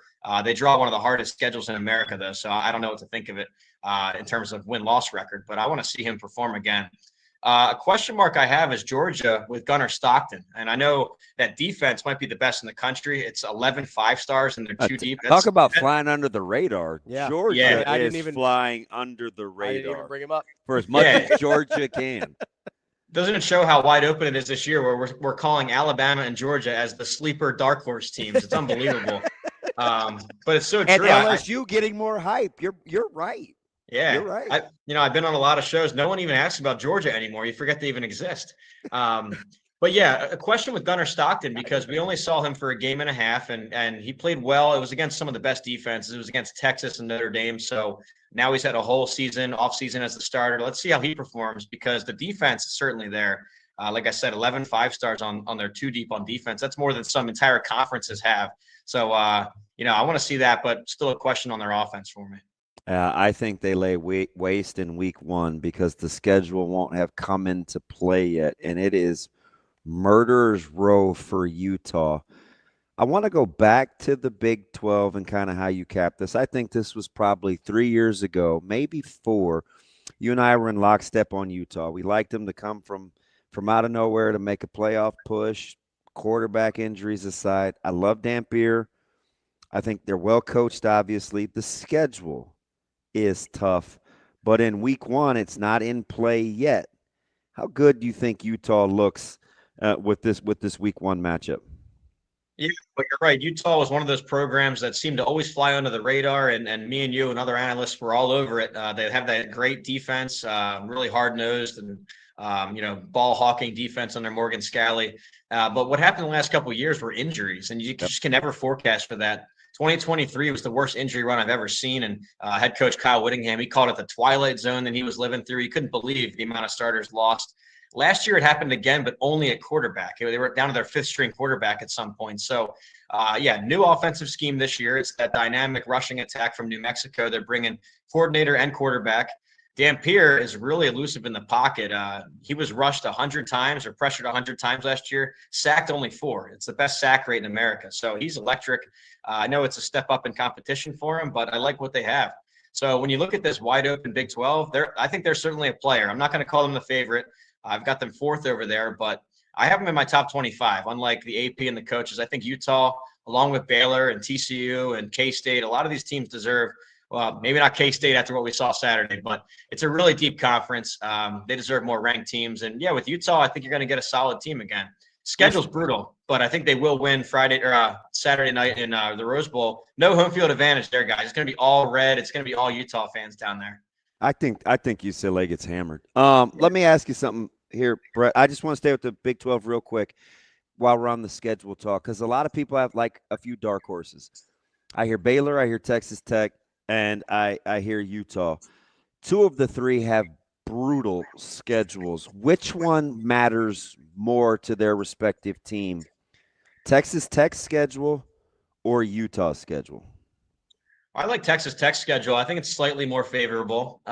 It's really hard to parse it out in this Big 12. I make a whole grid of who's playing who and where the games are at, and I try and find some schedule advantages. And the Big 12, they're so clustered together at the top that it's really hard to find an advantage. I think Texas Tech, they only play 3 of my top 7. That's still a tough schedule, but it's better than I think Utah draws 5 of the top 7. So I'll go with Texas Tech with the more manageable slate, barely. And I think they're going to have a nice run out there. It's a lot of talent coming from the transfer portal. They put together all that West Texas oil money this year and signed a heck of a class. So I think they have a couple weeks for it to get into sync too. So I think Texas Tech has a special season coming. TCU is way off the grid. I think they're a top 25 team, and I like them to go past their win total, even maybe make a run in the Big 12. So maybe the power is returning to the state of Texas, guys, in the Big 12 after Kansas State and Iowa State and Arizona State having it so long. It looks like all the talent is back in Texas going forward. It's interesting. Baylor can score in their sleep, and I think they'll be able to do that again this year. But Hurrdat's a defensive coach. What kind of stops does Baylor have to get this year to kind of, not just for Hurrdat to keep his job, because he made the run last year, but for them to reestablish what he's supposed to mean to that program defensively? Yeah, when you sign up for Dave Aranda, when you hire him as your coach, you want to have a top 25 defense. I think that's kind of the baseline. And then from there, they can figure out an offense. It's kind of been the opposite. In fact, the offense clicked last year once they made a quarterback switch to Robertson. Really a strong offense. Everyone's back on that side of the ball. And the questions are on defense. Can he get something going? I mean, that's his calling card. A lot of starters are back there, too. This is one of your more veteran teams in the Big 12. A lot of returning starters, a lot of returning production. We're going to know right away, though, Friday night in the opening game, because they draw Auburn, they have some question marks all over the place. They have weird headlines going on down there. But the one thing he's such a crab apple. He's like killing his quarterback, and it's like, you got a game in a week, man. Can you be encouraging?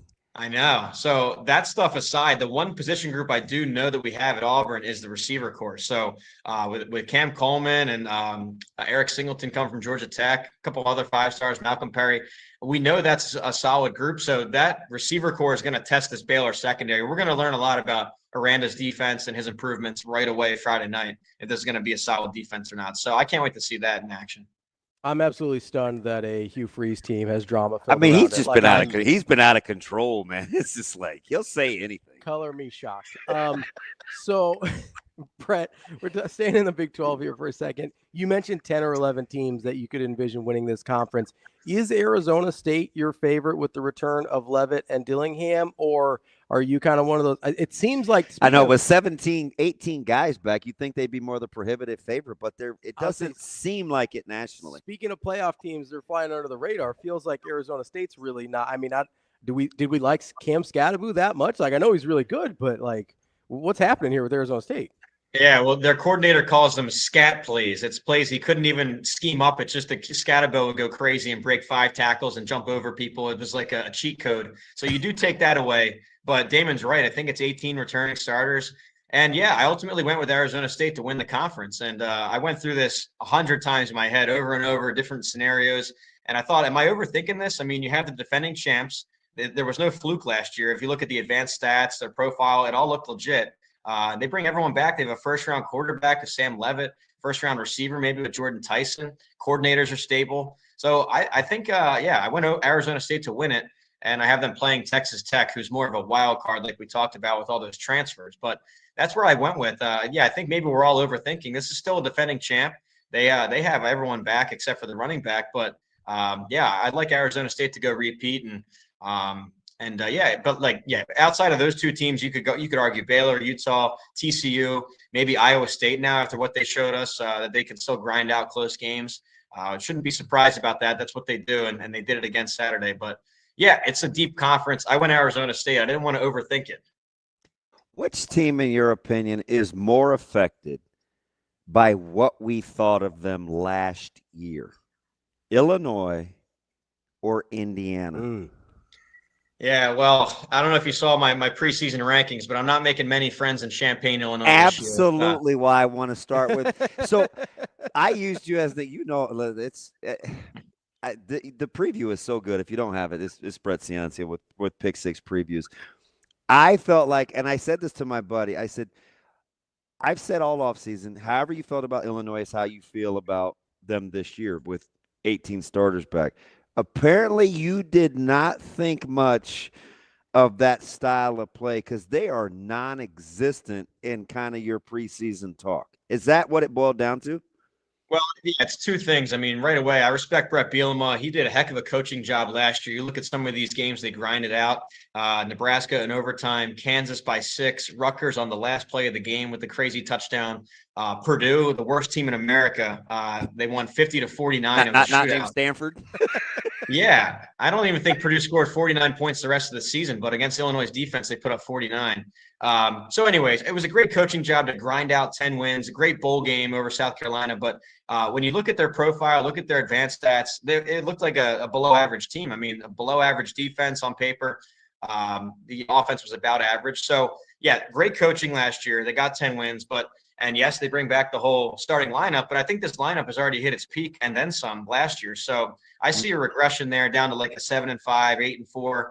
I was putting together my advanced 2 deeps here, and I'm looking at, where they were as recruits or high schoolers or transfers.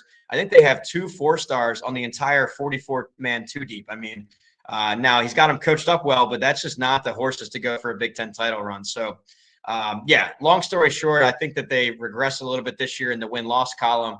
Excellent 2024. I just don't see it continuing.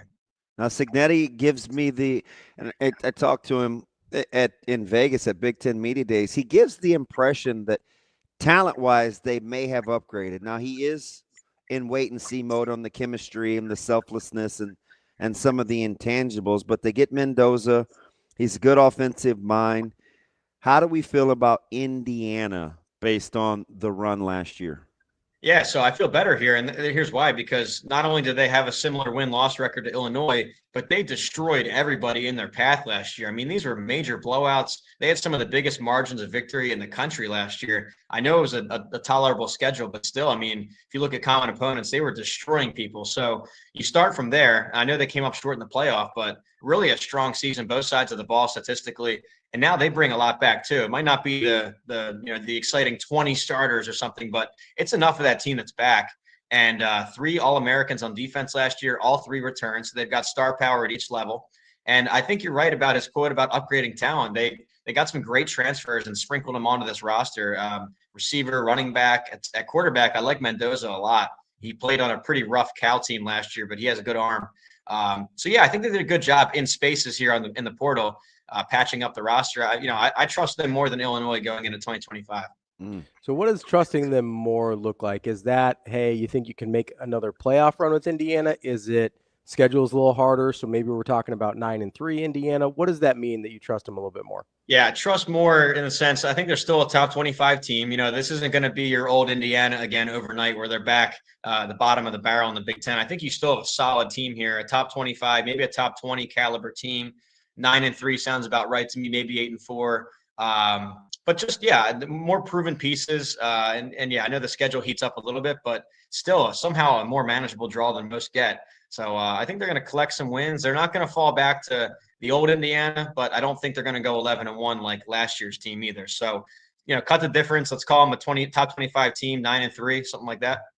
All right. Give us, please, about 4 or 5 minutes, man. We appreciate your time. I'm going to hammer the Big Ten here. From dark horses to sorting out the middle of the pack. I want to start with Michigan and kind of how you feel about them. Underwood's been named the starter. We know they've recruited well. I think they have got a hornet's nest waiting for them in Norman with that front four. Walk me through Michigan and how you feel about them. Yeah, well, first off, in the whole conference, I had 3 giant programs at the top. It's Penn State, Ohio State, and Oregon. From there, I'm trying to find who's going to finish 4th. It was a race for 4th for me. I mean, these guys have one side of the ball figured out. I mean, USC with Lincoln Riley, they have the offense. Michigan with all these top 100 recruits and 5 stars, they've got the defense. Indiana, we talked about already. So I was trying to find a team. I ultimately had a cop-out answer. I tied Michigan and USC at 4th. But with Michigan, what you're getting is a solid defense again. Martindale, the coordinator's back. And I know they lost some pro players, but the way they recruit that side of the ball is phenomenal. So you're getting a top 10 defense. The question is, can they muster up anything at all on offense? It was one of the worst units in the country last year. Heading into last season, they sent 6 linemen to the pros. I mean, you only have 5 starters. That's how strong the offensive line was. They sent 6 guys to the draft. So the offensive line was young and new and broken down last year. Quarterback was a mess. So it's all about Bryce Underwood, this 5-star quarterback coming in, a true freshman. It's really hard to do as a true freshman, so we'll see. But I've got them going something like 8-4, 9-3. I think just on the merits of their defense alone, going to keep them in contention for that 4th spot. Parse through kind of that next group of Minnesota, Iowa, and Nebraska, considering we've talked Michigan, SC, Illinois, Indiana. Yeah, I went to Iowa. Okay. Yeah, go ahead. Yeah, I was going to say I went Nebraska here out of those 3. And, with Iowa, I think we'll start with them. Last year was supposed to be their year. They were very veteran. They had all their guys on defense come back because of their Swarm collective. They kept them all in Iowa City. And the schedule was really favorable last year, too. And it just didn't click. I thought they underperformed on the win-loss column. So now it reverts back. Now they're younger on that side of the ball. They have new starters in a lot of spots. And the schedule is brutal for them. The second hardest Big Ten schedule per my numbers. So I think they're going to take a step back. With Nebraska, I like it. It's a more favorable schedule. You get a second-year bonus at a lot of places. You get your second-year quarterback with Raiola, second-year coordinator with Dana Holgerson now as a full-timer in the offseason. And what I like what they did in the portal, bringing in some experienced transfers around Raiola. You're building around your 5-star now with Dane Key from Kentucky and Isaiah Hunter, Cal, 2 linemen up front. I know one of them is going to at least start with Spindler.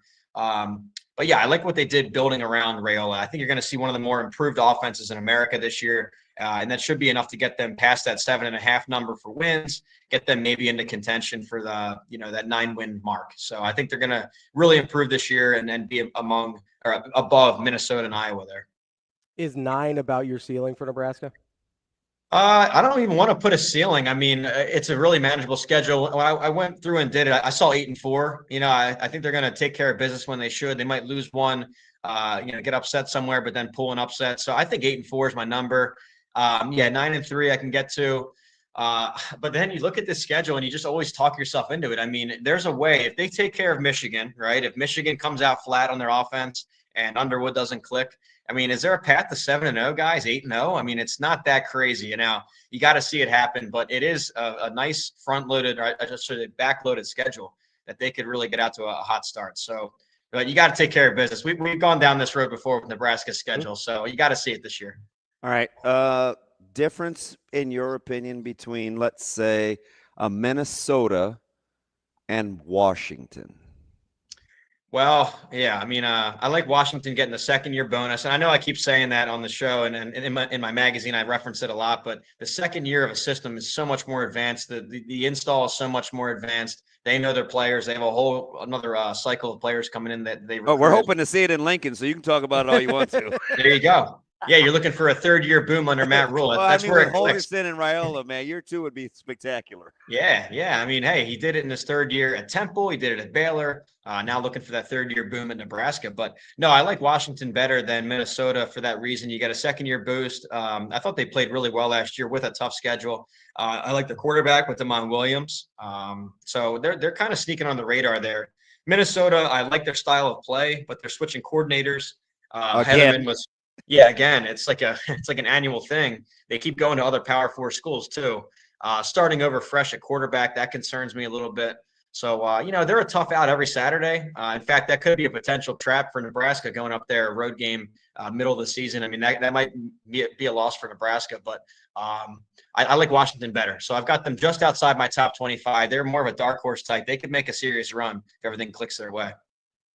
Who's in more trouble, Fickle or Jonathan Smith? Oh, definitely Fickle. This schedule did him no favors here in his 3rd year, and it's just bad timing because he's already, he had a losing season last year. Even Barry Alvarez, the godfather of Wisconsin football, he's got some quotes in the public media there, and not looking good. And then you look at this schedule; they draw Alabama in the non-conference right away. That's a loss. And then it's, I think, 7 of my top 10 Big Ten teams. It's the hardest conference schedule in America, maybe outside of Gainesville, but. It is brutal. So even if they improve statistically and personnel-wise, they still might go 5-7. So I think he's done after this year. I just don't see a path to bowl season for them. So I'm going to say he's in more trouble. Do you like Chillis? I do. Yeah. He's mobile. He can create if the pocket breaks down. And that's really an advantage when you have a new, younger looking offensive line. Michigan State, they went towards the FCS and the group of 5 level this year with their transfers. So maybe some questions there. You need a mobile guy. And he was a 5-star, I think, or maybe a top 50 guy near 5-star. And I like watching him. I think he's one of those names that no one really knows in the Big Ten, but he's going to become a household guy. And they found a guy to throw to too with Nick Marsh. So that combo of Childs and Marsh, those two are elite. Great tight end too with Jack Velling. So kind of sneaky over there. It's a question about how their transfers from the lower level convert, but they got some star power. That is our guy, Brett Ciancia from Pick Six Previews. Good as it gets. Make sure you go check him out on Twitter, Pick Six Previews, and get the magazine as well, the online magazine, or he'll print it for you now too. One more for you, Brett. Toledo beat Kentucky outright. That's the trendy pick, guys. I think so. Let's go with Toledo there. And I like Nebraska to cover that 6.5 and get an opening W. It's going to be all red in Kansas City. It's going to be, Memorial Stadium South for sure. We love to hear it. Brett, we appreciate the time. Hey, let's talk again same time next week, all right? Of course. Thanks guys. B. That's Thank Brett you. Ciancia He's from fantastic. Pick Six Previews, as good as it gets. I'm with him too. Like, we're almost outside of Texas, Ohio State. I'll take being wrong because I don't like Texas, but I respect the heck out of them. I just don't see. You think that's outright win, no questions asked? And I mean, I get it. The line shrunk. Yeah. I mean, if you'd have given me a full 3, give me. You could have got for a while, right? Give me burnt orange all day long. Yeah. But it's going to be a heck of an opening week, man. You like the Nebraska 6.5 or Toledo outright? Yeah, win? I'm laying that every day that ends in Y. I haven't wavered for the last 3 weeks. I told you what I thought my score was going to be. Somebody in the chat said 42-17. That might be a little excessive, but I don't know. I'll tell you why later as we break it down this week. That's DB. I'm Ravi Lulla. More Hurrdat Sports Live coming up next.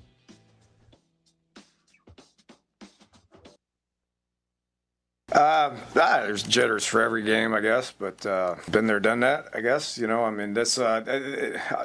really love these, the early kind of neutral site games. I've always been a big fan of those. I think the players are excited about it. Fan base should be excited about it.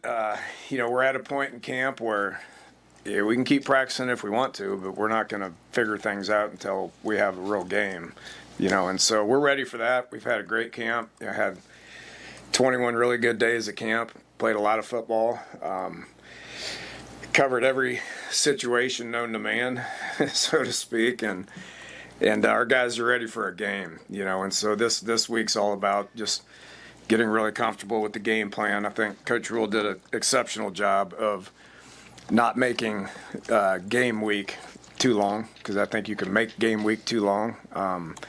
And so this week we've just kind of focused in on Cincinnati and excited to get to Kansas City on Thursday.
the neighborhood, just down the street.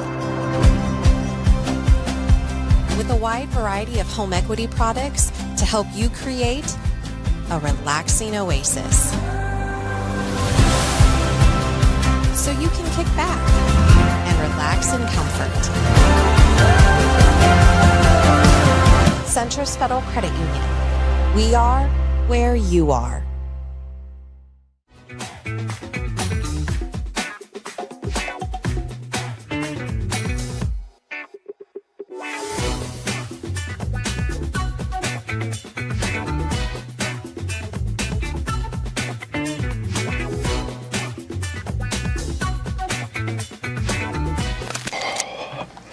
What jumps out to you about Sorsby when you watch his body work so far? Very athletic, very strong as a runner. You know, very competitive. I think we've seen him slide twice, maybe. So when he runs, whether it's a designed run, a scramble, he's trying to get and fight for every yard. So you can tell he's tough and competitive, which I think we've done a good job of making sure that our players see that and know that. You know, you always got to know the type of animal you're hunting, so to speak. And he's big, strong, runs hard. He's tough. He delivers the blow more so than he takes hits. So that's a challenge physically that we've got to answer early to make sure that that doesn't get out of hand.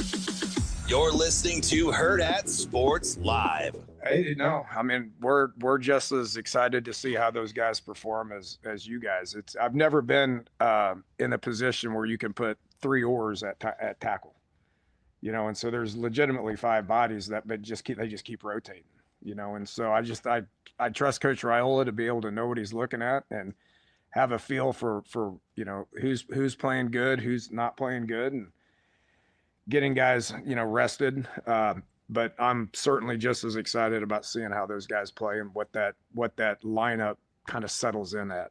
You know, I think we're really settled in at the inside 3 with just, you know, those guys being all old and veteran bodies and all that. But the rotation at tackle is something that I've never had the luxury to do, you know, and so having 5 quality guys that can go out there and play is a huge advantage for us.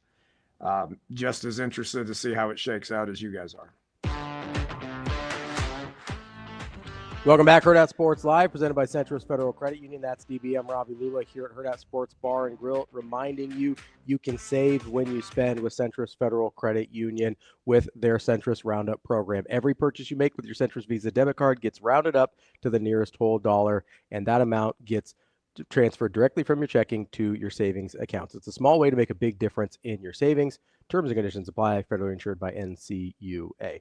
DB, how about that positive outlook on the tackle position rather than all this? Oh, we've got a $1.2 million tackle that's not even starting. We don't even know, man. We've spent all this money and we have to rely on Teddy Prohaska and all. Hey, you got 5 starting caliber tackles. You know, Dana's not going to blow smoke either. That's positive. He's not going to blow smoke. I can't tell you how refreshing it is to hear coaches that are so secure in what they do that they're not afraid to say they can rely on other guys. It's a peace of mind if you're Butler that you got Snow and, as you just heard Knucklehead say, Addy, right? Like when you can do that, it's freeing. Can I ask you? It's freeing as a coach. When Holgerson can say, when he's not worried about who's in the game because you trust the autonomy of they don't even ask on the headsets, I can't. You have to be there to know what it's like, but it's it is freeing as a coordinator. So you brought up Butler there just a second ago, and it reminded me, I don't remember what we were talking about exactly. It was earlier today. You reminded me of a question I wanted to ask you about Butler and Snow. Okay. So you were talking about kind of the calling plays again for the first time in a long time on defense and things like that. In real time, this is a question I've had. Okay. How much can Snow be helpful there? He's called plays on defense much more recently than Butler has. Yeah. So here's the thing. Yeah. It depends on what Coach Snow's strengths are. Okay. Is he a rhythm field tendency guy? Mm-hmm. Or is he I see it, this is what I think we can go to? Coach Rule said something. Was it Coach Rule? What coach said? Coach White would call a defense that it was Coach Butler talking about Coach White. Mm-hmm. That's what it was. He said Coach White could call a defense that they hadn't practiced for 4 weeks. Yeah. Right? He just expected you to know it. Yeah. Right? Be able to execute it. He said that kept you on your toes as a DB coach because you had to keep them ready. You always wanted to be ready. Mm-hmm. There's something to that, right? If you're a coach, it keeps you sharp, right? If I said that's a bad example. If Coach Forsyth said to me or Coach Queen, he was like, "Hey, should we have coverage blank in our back pocket?" At our level, we'd probably say no. Like in the scouting report, it'll have, the 8 whatever the number of coverages are, that's all we're repping. Mm-hmm. Now, if the game is going in such a way and it's like, golly, man, we don't have an answer for this. Got to reach for something. We got to reach. Mm-hmm. Maybe we'll draw it up on that's happened before. I shouldn't act like that. That's happened before, right? You don't like doing that though, do you? No. You don't want to ask guys to execute something you haven't practiced basically that week, right? Right. But it does keep you sharp as a coach positionally. Mm-hmm. As a coordinator, you don't love it. Sure. That's the other side of it. So if you're JB and you have Snow, I don't know what his strengths are. Obviously, experience is one of them. Yeah. His ability to teach is another. But in game, yeah. I don't know how that's going to manifest itself. Are they going to see the same thing? Are they going to have the same solutions? Like, what's the counterpoint? Or maybe that's a place where Rule is involved as well. I don't think so much because secondary is not his baby. Why do you mean more defense in general? Maybe. Okay. Maybe. I do think Coach Rule is gifted in terms of like seeing and adjusting. Like, hey, that's split zone, or hey, that's duo at the point of attack, or hey, I could see Coach Rule saying something about, defensively. He could get on the headsets, hey, that's why I like Jalen George at the 3 technique. Keep that in your back pocket. Right? Like I could see him doing something. Like dropping little things to think about. I could see him doing something like that. Yeah. But in terms of them being able to bounce it off each other, it just depends on what Coach Snow's strengths are. He may be able to say, this is realistic. Mm-hmm. Hey, Coach Snow, listen, on that trail technique, man, just make sure they're tracking that inside hip. Remind those guys while I have the linebackers over here. Mm-hmm. Coach Snow could do that. Or Coach Snow could say to Addison, hey, listen, when they're on that press technique and they're tight to the hash, those guys are going to work outside. Just remind them to be cognizant of that. Yeah. Then you can relay that call. Like those kinds of little things, right? Or positionally. Hey, this guy's 6'4". He's got long catch radius. Give him some space over the top. Just stay on the top shoulder. Mm-hmm. Sometimes those are little things like as a coordinator, you don't have time to tell your guys individually. But when you're free to turn that over to your individual coaches and they can pick up on it and you trust to teach it. Yeah. Again, that's how you can quickly make adjustments. So without giving away too much about how the sausage is made, I know at Westside you guys have co-coordinators, right? Yeah. You and Queen? Correct. Right. So how does the dynamic work with you guys in terms of, like, you're on the field, he's in the box, right? We're both on the field. Oh, you're both on the field. Okay. Yeah, Jensen's upstairs. So we play to each other. Do you like having a guy in the box too for the different eyes? Yeah, because we've talked about this a ton. Mm-hmm. like a Because it ton. could be awkward, right? I assume one of you is responsible for calling plays. We've tinkered with all sorts of different things. Yeah. But playing to my strengths is adjusting on the fly. Mhm. Like I can You see it, you adjust to it, I can you see communicate it to the players. Correct. Yeah. Coach Queen is really good technically. Okay. Where like, hey, you're not holding up at the point of attack because you're not doing this right. Yeah, he's like, hey, Get your listen. hands He goes, here. listen, that's a B gap run fit. We can run blank. Mhm. Right? So he's really good at using my words Mhm. and getting a picture. When we first started, he would always say, draw it up. Draw it up. Like, I want to see it. I want to see it. Now that we've worked together so long, it's really, really smooth. Mhm. Right? And he can say things like we can say, we got a couple things we have to put in this week. And he'll say, hey, what do you think about this? And then he'll give me a hypothetical. And he knows how I'm going to think. I'll think, where are we vulnerable and what can't we do? And I'll work the other way and work say backwards. whether we can do it or not. We did something, an install this past week. And I said, hey, before we try to reinvent the wheel, let's just think about all the things that we normally do that fit in line with this concept. And if it didn't, we eliminated it. And then we can get on the board. Like, that's how he and I can really work well together. So if you're John Butler and you're sitting here this week, and we'll get to Mike Schaefer here in just a few minutes. If you're John Butler and you're sitting there and you go, okay, I'm looking at Cincinnati. I've got Brennan Sorsby. I've got a dual threat quarterback. I have a 80% new offensive line, but I've got some receivers out here that I think are pretty good that came in. Good tight end. To help Sorsby out. Good pass catchers, right? Yeah. I'm replacing a 1,100-yard rusher in Kiner with a 850-yard rusher in Walker. And so, like, I still kind of like the run game a little bit there. And that's a guy in Walker that you've seen at Wisconsin before, and you kind of knows the Big Ten landscape. So you're sitting there and you're looking, okay, that's what I'm facing on the Cincinnati offense. And I go in and I say, okay, if I want to run 3 down linemen, so I'll run my odd front. I want to play, let's say I'm concerned about the pass catchers and the tight ends. So coverage-wise, you're looking at what? You want to run like a cover 3? Maybe you could play bracket. You could, if it fits with what they want to do. I don't think they'll play a ton of zone behind it. Maybe some match or something like that. So let's say they run bracket. Okay. So they've got your odd front. You're running brackets over the top on the outside to help contain the outside receivers, right? So if that's where you start and you're looking at what Cincinnati offers, where are you weak and what can't you do in that scenario? So I think interior run game, right? So is where you'd be weak. Yeah. Okay. So right away, like, just hearing that, I'm like, okay.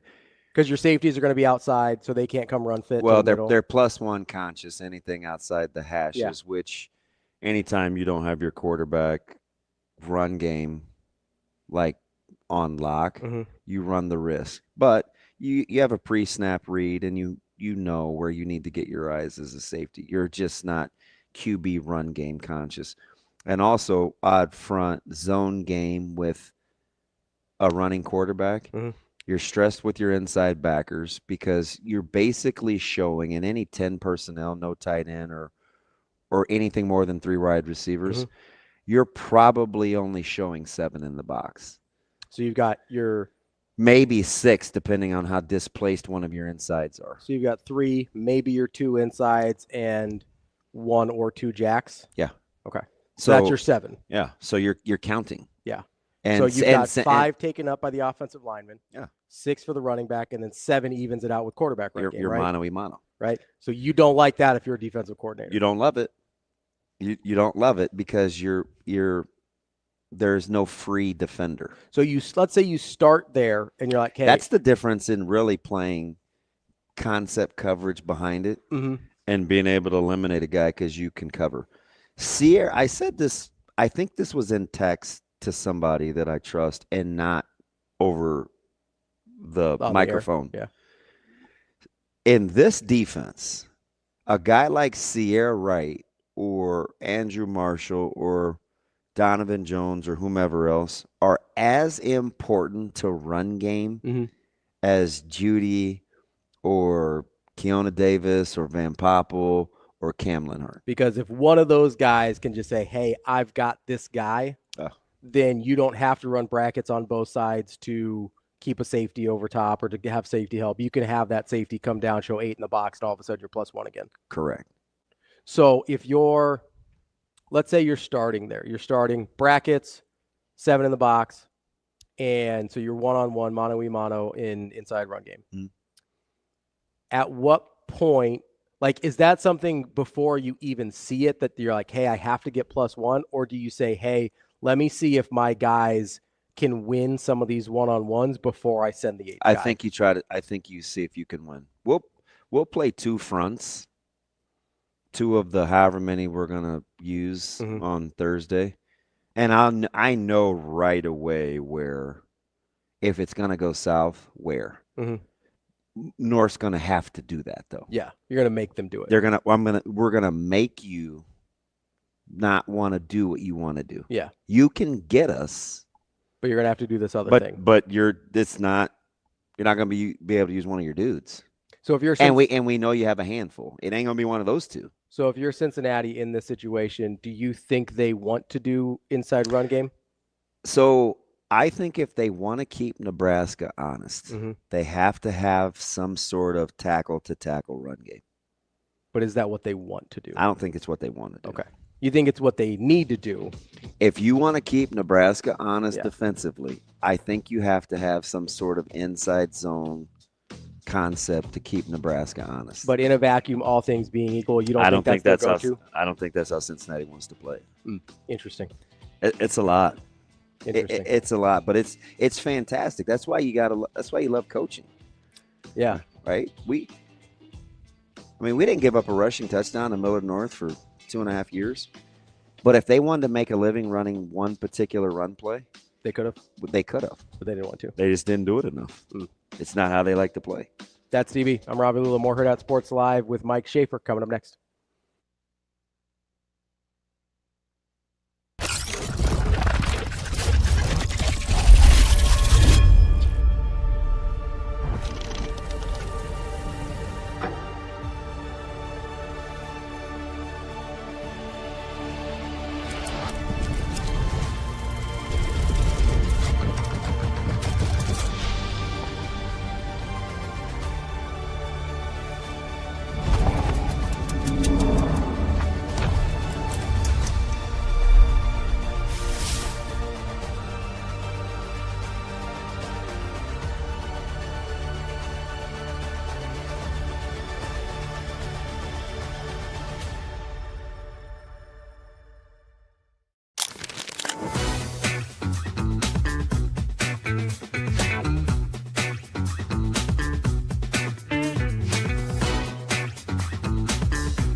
All right, well, let's talk starters because that was one of the hottest topics coming into both of these matches.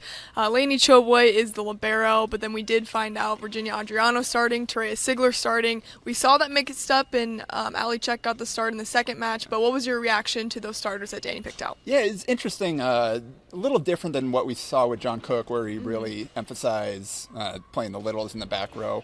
The kind of the 2-pin rotation there on the left side with Terea Sigler and Taylor Landfair, I thought worked pretty well. And it's interesting getting the freshman out there. And I mean, passing was probably what she did best for her position as a prospect coming into the program. So it's kind of a good way to get her out there while also still using Taylor Landfair's block. And she had some moments where you saw the old Taylor Landfair as an attacker.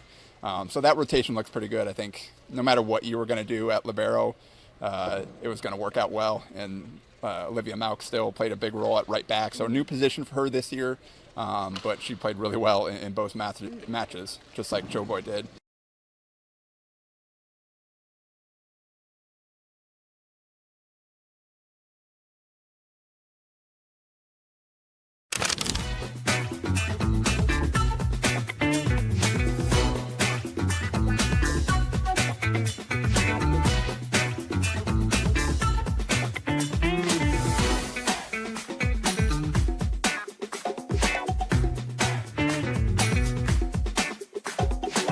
I think that's part of the thing maybe people worry about sometimes, that maybe they don't understand the detail that you guys go into in Yeah, the match system, right? I absolutely. think they go, hey, what if I don't have anything in common with them? Yep. So I think that's a really important part to highlight, is like a lot of work goes Yeah, into actually yeah. making sure it's a good fit. For sure. Our programs team and our match support specialists, I mean, not only in the beginning when those matches are getting created, but after the fact, even throughout the whole lifespan of your match, you get tons of support. You are assigned an actual match support specialist who works with the youth's family and the youth themselves, and then also obviously with the adults who are doing the mentoring. So if you have any kind of stumbling, blocks along the way, or maybe have questions, that's somebody that you can go to, and they are trained, they're professionals, they know what they're doing, and can really, really help you along the way as you are establishing that match. But even like down the road, if you have questions or if you need extra support, they're there for you. So it's not like you're just kind of pushed out like, okay, have fun. So it's really, really great to be able to see.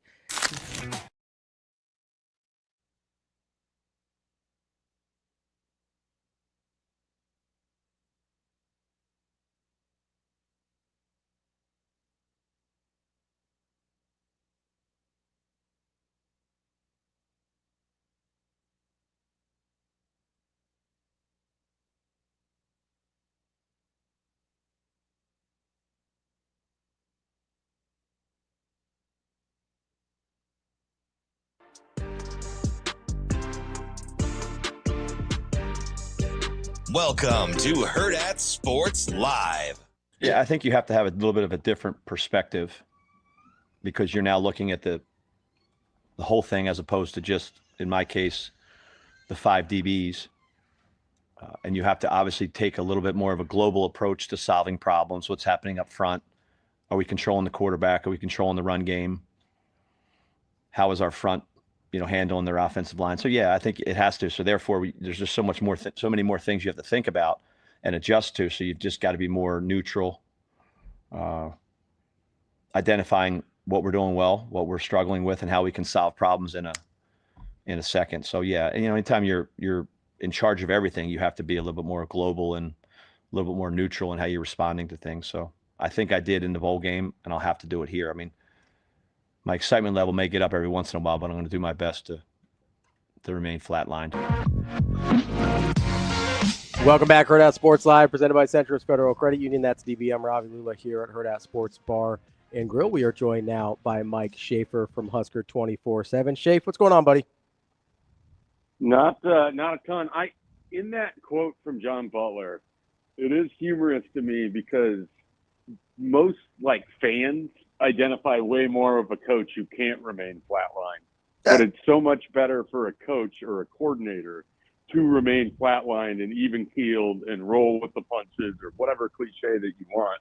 But it is such a contradictory thing for a fan base, because what people seem to love is the passion, even though it's clearly there for these coaches. You don't do that as a profession. You don't give away 20 hours of your life every day, 360 days a year, if you aren't passionate about it. But it's like they need to see it on game day to believe it. So the push-pull of John Butler's quote kind of brings a smile to my face. That's how my day's going. That's what I'm thinking about here, a couple days away from game day. Hey, it's funny. A guy that probably gets 20,000 steps a day, 13,000 of them happen at practice because he's pacing. So for him to he stays on the gas. So for him, I think that's an internal battle that he's really, really cognizant of, Mike J, because much like the fans probably think when you talk about that dichotomy, he revs pretty high in nature. He's constantly coaching. Game days will be interesting for me to just even watch. It's fun for me because you can see it lurking beneath the surface in the media setting. Like there's a certain question that you can see will get a certain response or a quick response, or they'll kind of seize on it and then he'll want to expound, and then in the middle of the answer, he'll realize, like, hey, I got to pull back a little bit. And so then the back half of the answer will maybe flatten out a little bit. Or he'll I mean, I can't remember what the question was the other day, but he just cut it off like halfway through because he's like, I don't need to hear the rest of this. I'm killing this right now. We're moving on from it as quickly as we can. I have enjoyed effective John Butler. I mean, we'll see how it goes with him as the defensive coordinator, calling things and everything else. I think he's a fascinating person for a variety of reasons. I think he, to say he runs hot is probably a bit of an understatement. And I'm excited to see what it all looks like. I'm excited to hear him kind of walk through games on Tuesday while also having to talk through the preparation of the next game. I think he's just a really, really interesting guy. I could see why he would connect with a Matt Rule, in that interview setting or whatever it was back in June of 2024. So I am very intrigued by everything defense related this season. Man, Schaefer, you get smarter by the second. I used to give Ravi credit, but sometimes he's the beneficiary of listening to phone calls where I have it on speaker. And so he I have to remember that. Way to just cut the guy's knees off right now. Yeah, or where he's privy to stuff, and so he's of course very smart. But when I listen to you about some of these things that you're captivated by, I think it's funny as I take a subtle pot shot at my partner, but I love him. I do think he gave an answer yesterday, and I was so fired up, Mike J. I spent how many minutes talking about it in the opening segment? Oh, yeah, a good minute there. Probably 40. Schaefer, I apologize for talking so much. I'm not kidding you. But he said, and this is on the heels of, all these questions, can Nebraska stop the run? And they're not big enough. And there were only 10 black shirts. And is the 11th going to a D lineman? And all these offseason questions. And he told you everything. Shane, do you have, is there anybody chance that Mike J can listen to this as I'm walking him through this? He told us, Schaefer, I think everything we need to know, and you can even expound on how high he revs and where you think he was originally going with this question that simply started about how they want to play as a defense. Shane, are you ready? I'm ready. Mike J, take a listen. All I want the front to show is they got to get off the ball. I mean, I'm talking about freaking get off the ball and create a new line of scrimmage, either whether it's their get off or their movement. So we want them living in the other team's backfield from an effort standpoint. And then obviously from a physicality standpoint, the physicality of your defense is established by your front, whether it's a front four or front five. Are they knocking the offensive line back? Are they creating a new line of scrimmage? Are they being disruptive? Are they allowing your back seven, your linebackers, and your safeties in the run fit to overlap and make plays on the ball? If they're doing that, then we're playing defense the way we want to play. If they're not doing that, then we're going to have to make some adjustments with how they're playing, but also maybe how we're calling the game. So, right then and there, right? How we want to play. This is the directive. If it's not, I'll see it. And it could either be my personnel or it could be me. But either way, we'll be ready. Like, I felt like that was one of the greatest press conference answers that I had heard all year. And if you go a little bit further, he finishes with, and this is like the kicker of the article I wrote on John Butler yesterday, and just sort of the three things that stood out.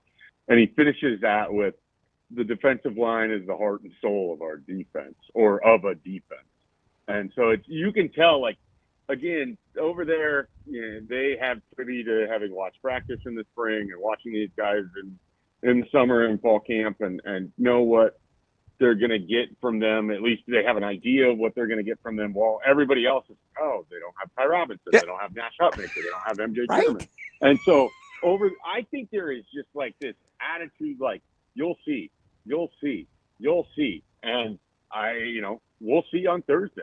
And they're going to get attached with a couple guys running the football that they may not see a lot in the Big Ten with Brendan Swordsby, or even just kind of the way that an Evan Pryor and they faced Tawi Walker last year. But even as he I mean, he so badly wants to show everyone on Thursday what they've been doing over the summer. It's coming out of his voice when he's answering that question. And the question was something like, hey, what are you hoping to see from your pass rush, or something like that? Lockstep. Shape, you said it a lot more succinctly and quickly than I spent 40 minutes pissed about I'm like, it's not like the way Nebraska wants to play defense to stop the run is sneaking up on Butler or Snow or Simpson or any Dvorak. Like, they know how they want to defend the run, right? Now we'll see if it works or not, but it's not like they didn't know what they were having to replace. Yeah, and like I said, I think you can tell the excitement that they have for this team because they so badly want us to see it. And you hear that in some of the answers from some of the different coaches. And some of that is just they're at the end of camp. They're at the beginning of the season. It's time to get this thing rolling. It's time to get into the routine of game week. It's time to hit somebody that isn't on your other team. It was kind of a obvious answer, but Dylan Raiola even just saying the defense is ready to hit somebody that's not wearing a green jersey. I mean, so it's time. Like, that's just sort of what it feels like. We've got a couple more days here, but I think everybody in that operation over there feels good about what they put together, and now it's time to go prove it against somebody else. Okay, Schaefer, I'm going to do that thing where I ask you a bunch of questions that aren't directly related to what I want you to answer, but I'm going to try and walk you there. So we think the offensive line is pretty good, right? Yeah, if there's one unit on this offensive line. Yeah, I mean, there's more confidence in this offensive line than there probably has been in a while. And probably more so than any other individual unit on the team. Is that fair? Ooh, this is where I struggle with that. I don't know if I have more confidence. Okay. When we say that, though, like, I don't know that I have more confidence in the offensive line than I do Dylan Raiola. Okay, I'm glad you bring up Dylan Raiola. You did my work for me. You walked me right to it. I appreciate this. I appreciate we're going on this stroll together. So if the two that we're talking about with the most confidence in are the quarterback Dylan Raiola and the offensive line, I think we all have some level of confidence in the receivers. I know we feel a little burned about what happened last year, right? But I think we like the wide receiver core again as well. Yes? Yeah, I'm willing to get hurt again. I bought all the way in on the receiver. Love the Michael Scott reference. So we've got receivers that we like, quarterback that we like, offensive line that we like. I think we like at least one of the running backs, maybe more. Fair? There's options. So that's a pretty good offensive unit, right? Just overall, we think, the expectation is that this should be a good offensive unit. With Dana Holgorsen, a very good offensive coordinator as their coach, right? Yes. So if that's who the defense is facing every day, right? This isn't 2 years ago where you got Jeff Sims and maybe Heinrich Harburg or whatever. If that's what the defense is facing every day, especially the defensive front that's going one-on-one with maybe the best unit on the team, and they are I assume since we're aware of this, the coaches are aware of this, and they're still confident in what that defense looks like, then what exactly are we worried about? Because we haven't seen it. Yeah. Nebraska hasn't had a good season in 8 years. Yep. I understand where you're going with it, but I also understand your answer too, Shafe, because there's the disconnect though, right? Because if I walk through it logically, but Shafe is way more in the majority because I think he's right. But if I walk through it logically, it's like, oh yeah, we should expect this to be a good defense. But I get the Shafe thing too as a fan, where you're like, yeah, but when's the last time both units of the team were good at the same time? But Shafe, that's not even a fan answer though. Like, you're just answering that from like a rack. I don't necessarily listen to Mike J and think fan. I think that's how natural is that. I think it's that's good. I would prefer that. I think it's the scar tissue. I don't know, man. I think it's the scar tissue. I don't know. I think that's just. Why can't it be sort of both though? That's fine. There's a fair amount of assumptions that have to get made, even if I believe in, and I do, that I believe in Dylan Raiola. I believe in Nebraska's offensive line. I believe in the wide receivers. I still need to see it happen. Sure. Like, I still need to see it play out as I expect. I still need to see the Dana Holgorsen, Matt Rule thing sort of work over the course of the season and not at the end of a season, and really only had worked in one game. And that's no fault of theirs. It was again, of the things that don't get discussed about 2024, they replaced their offensive coordinator with a guy off the street, so to speak, with 4 games left. Like, this is, no one does this. That's insane. It's insane. Like, no one does this. And so then what happens is people like me say, well, that offense, it didn't look that good because they replaced their offensive coordinator with a guy off the street who wasn't in the program. So, we don't know exactly what it's going to look like. I reference the Wisconsin game a lot because I think that was when you got to see the different ways that Dana Holgorsen will look at a defense. Mm-hmm. And Luke Fickell, for all the faults that he might have as Wisconsin's head coach right now and running a program and bringing in Phil Longo into the Big Ten and whatever else. Good defensive coordinator. He knows how to coach defense. Yeah. And he knows how to put you in a box. And Dana Holgorsen absolutely smashed him that night. Like, Nebraska could have had more points. They could have had more yards. We got to see all sorts of different wrinkles that I think we're going to see a lot of this year.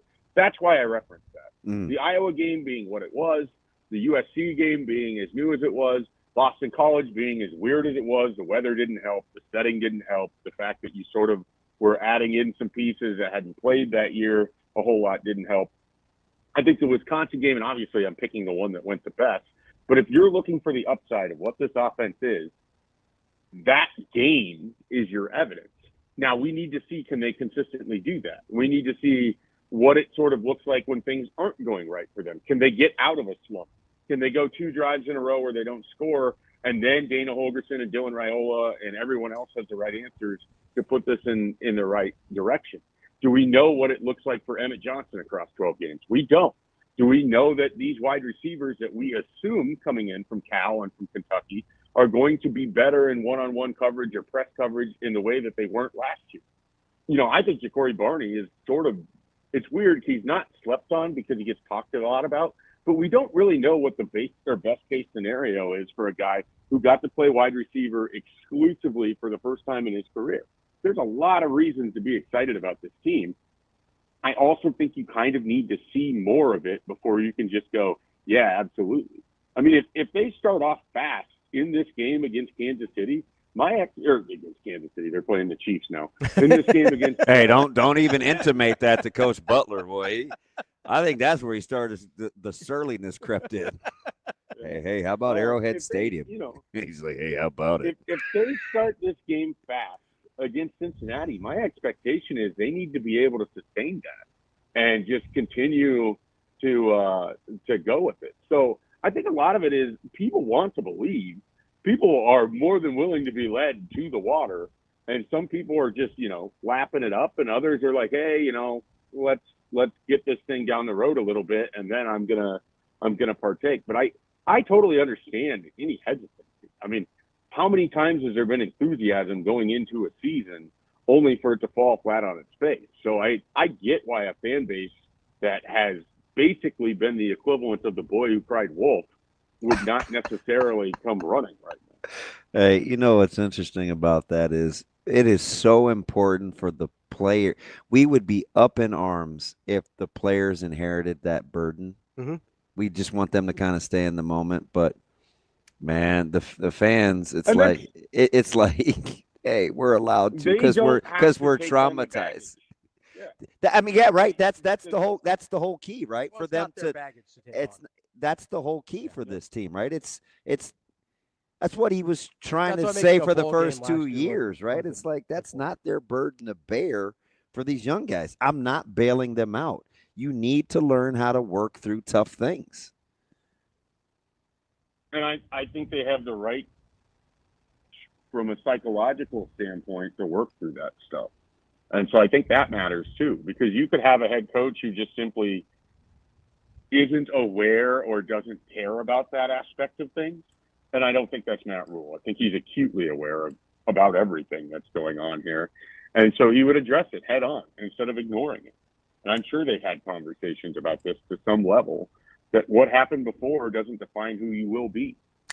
Man, that's the mantra that I think they have to take. It's my I say that all the time, right? I mean, just because it has been doesn't mean it always will be. And I also love the fact, Shape, that Rule's the type of guy, man, that, it was funny that Buford referenced Rule getting it put on him, in a little personal challenge. And, Singleton was like, man, I can't believe you put Coach Rule out there like that. And Buford was like, hey, man, he was willing to get his tail kicked. I'm listening to these guys sit and chop it up like they're at the barbershop. And that's all I've ever said about Coach Rule, about why I like him, right? If you could knock out a couple of teeth, but you're going to have to get them all. He may not be able to beat Will Compton in, a race up the ramp, but he's going to race you. He may not be able to outshoot you on the basketball court or pickleball, but he's going to compete against you. Like, I just think sometimes we say cute things like no fear of failure, but to actually go through it, address it, talk about it openly, sometimes being tough is just the willingness to get your ass kicked. And most of us aren't willing to do that. He is, which is why I'm hoping it's his personality that they really take on. For all the euphemism. Go ahead. I was going to say, I mean, what do you think it tells those players that he, even though he knows he might not be successful in a situation, is still willing to go through it, to fight through it? I think it's monumental. Like what did Buford say after Singleton called him on, putting him out there? He's like, oh man, he was willing to try. Like, I mean, what do you mean? He was going to kill mat drills. Like, I just like the fact that that's what they think about him, because that's really modeled behavior. We say all sorts of little cute stuff that goes on T-shirts, but like getting under a bench rack and trying to bench 315 and knowing you may fail, like, just how many guys are going to get there as a coach and say, you know what? I'm not getting under there. Like, I'm not doing that. 275. 275 looks good too, huh? But 275. He just, I don't know, man. I just think being the CEO, that's the most important aspect of this year, is they get a chance to get all of his personality because he trusts his coordinators. I'm sorry, you got my brain spinning over here when you're talking about the cute thing. And now I'm thinking, like, sometime in the off season we need to put together a bracket of all the dumb things that have come out of North Stadium in the last 20 years or whatever they are, and just, let fans vote for which one was the worst. Would it be our red burns brighter? Would it be burn the boats? Hell in a helmet? Well, burn the boats is universally used. But I'm trying to think of like specific Nebraska ones. Point the finger, not the thumb. I can't remember which coach.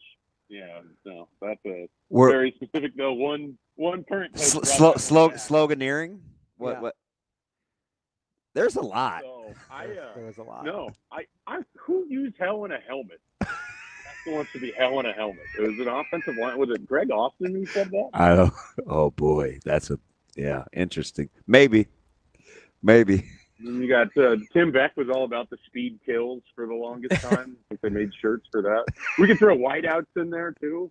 Put a little gorilla symbol next to it. What about Calabrasca? Well, I think that's going to be the universal winner, so I think you have to leave that one out. Or no, if you do that one, you have to put next to it in parentheses, it's a movement. What about? So are we cool with Flowbraska? Are we cool with that? Listen, you guys are killing me, man. It kind of angers me a little bit. I'm laughing it off because we're having fun, but the gimmick, like that kind of stuff, that's why I'd rather see a guy fail trying to bench 315, right? Or go wrestle a player. It kind of cuts to like the teeth of what this whole thing has been when it hasn't been successful. Like, you can keep trying to rebrand yourself, but at the end of the day, you got to show up between the lines and win there. Like, winning in marketing and winning in branding is nice. And Matt Rule knows this. And I think he knows why this is such a critical season, not just for, his job security, which I doubt he thinks about it, we might think, but also just to help in the future of this program. Yep. Like, go show people that you can win, and everything else that you've been building is already in place. It's just natural. You go show people that you're a good team for 60 minutes on a football field. then it becomes a lot easier for everything else to look as good as it does to some of us who are like, man, Sunday through Friday, this is a program. People want it on Saturday. They play on Thursday this week, and they play 2 games on Friday. But go with the analogy. So it's basically Nebraska is trying to cash in on marketing and branding and the fan base and the experience, and it's different here. Go win on the field. Football happens on the field. It doesn't happen anywhere else. It takes all the other stuff. It matters what you do in the off season, but for 60 minutes every week, that's where it matters, and that's where Nebraska needs to be at their best. And I think Matt Rule knows that, and he needs this team to kind of put that together, because they could be a rocket ship if they do. I should not reprint the Restore the Order shirts. I shouldn't do that. Oh, I forgot about that one. I think I still have that one 2 moves ago. And then I needed to clean my grill. And they gave that away for student tickets in 2008. And that was the last time I had student tickets. And I used that to clean my grill in 2019. And then it was just gone ever since. Schaefer, let me ask you something about on the heels of John Bullock, who I think you can safely say that damn DB was president of his fan club, right? Before it was in vogue. As long as I get to be sergeant at arms in that fan club. But we were in lockstep, and this was early. I want to go all the way back to, remember the first couple of press conferences with Dvorak and Coach Rule, and Reimer came. 23? Yeah, Reimer came fresh off of, being a walk-on and him maybe playing a role. They talked about bringing this Bullock guy, moving him from safeties to, the linebacking core and inheriting that. And then he kind of goes into it. He's a backup, and then he's a key backup. He's a starter, and then a key starter, right? I mean, what bigger testament? And a lot of it is Bullock, right? Don't get me wrong. He kicked our tail in high school. He was ultra competitive. I felt like he was a significantly better athlete than the free world gave him credit for. I said in the offseason, he's the guy that Nebraska would have the hardest time replacing. So I get all of that about his ability. But just Nebraska in terms of their development and belief in what they see and can go make happen, right? He's got to be an ideal case study, doesn't he? Yeah, and it should give people who looked at the depth chart last week and they see Rover and they see Rex Guthrie, and they're like, huh. I mean, he was part of the recruiting class, but, how many people actually thought about him that much? And, of course, he got hurt, and so he had to come back from an injury. I think that we talked about this. Matt Rule is really, really good at identifying football players and projecting forward what kind of athletes they can be. And so I think you have to give him the benefit of the doubt that when you see something like that, it should make you go, huh, and then circle the name and then double back to it. And when he gets into the game, watch him play and see how it all goes. I don't think they make a lot of mistakes in that regard. I think they genuinely have a very good eye for who it is that they want on a football field. And when someone like that pops up, when a Jordan Ochoa goes from, kind of a story that a handful of people knew to when he's at open practice and he's just whipping Nebraska's offensive line and he's big and he's strong. And then this is a John Butler answer because he hates talking about individual players. But I asked him about Ochoa and he can't help himself talking about how he didn't really know who he was, but he liked the way that he ran. So they just found a spot to put him in the game. This is Nebraska's staff. This is what they're good at. And John Bullock is the 2-year sort of answer to that. But there's guys on the depth chart right now that represent hey, there's something more than just whatever their star ranking was or what their NIL package is or what school they came from previously. These guys know football. And this isn't me trying to say, hey, trust everything they ever do. It's just saying there's a reason that Rex Guthrie is there and other guys who were recruited from the north or from wherever else and were well known or far more known or came in on the transfer portal aren't. And I think it's notable. And I think you're going to see why the further we get into the season. Schaefer, I didn't. His mom did. I'm very familiar with what you're describing. You realize that, right? Knowing talent? No. Having a guy that I think is having a guy that's part of that discussion back there on the back end, right? Like I am aware that your son is on the football team. So it's like but when you're saying this, and this is one of those, I joked with Ravi earlier, but he does get to hear a lot of the conversations, and I'm telling you, what you're describing is why and they're really good friends, and so that helps. I'm still a little mad at Guthrie because Caleb had the option to pick 21, and he let Rex have it, which is totally not. I mean, it's fine.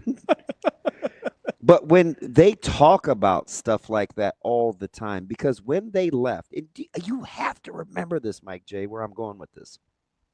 When we saw the secondary play last year and Coach Cooper was left or however that went, and he had stockpiled all these DBs.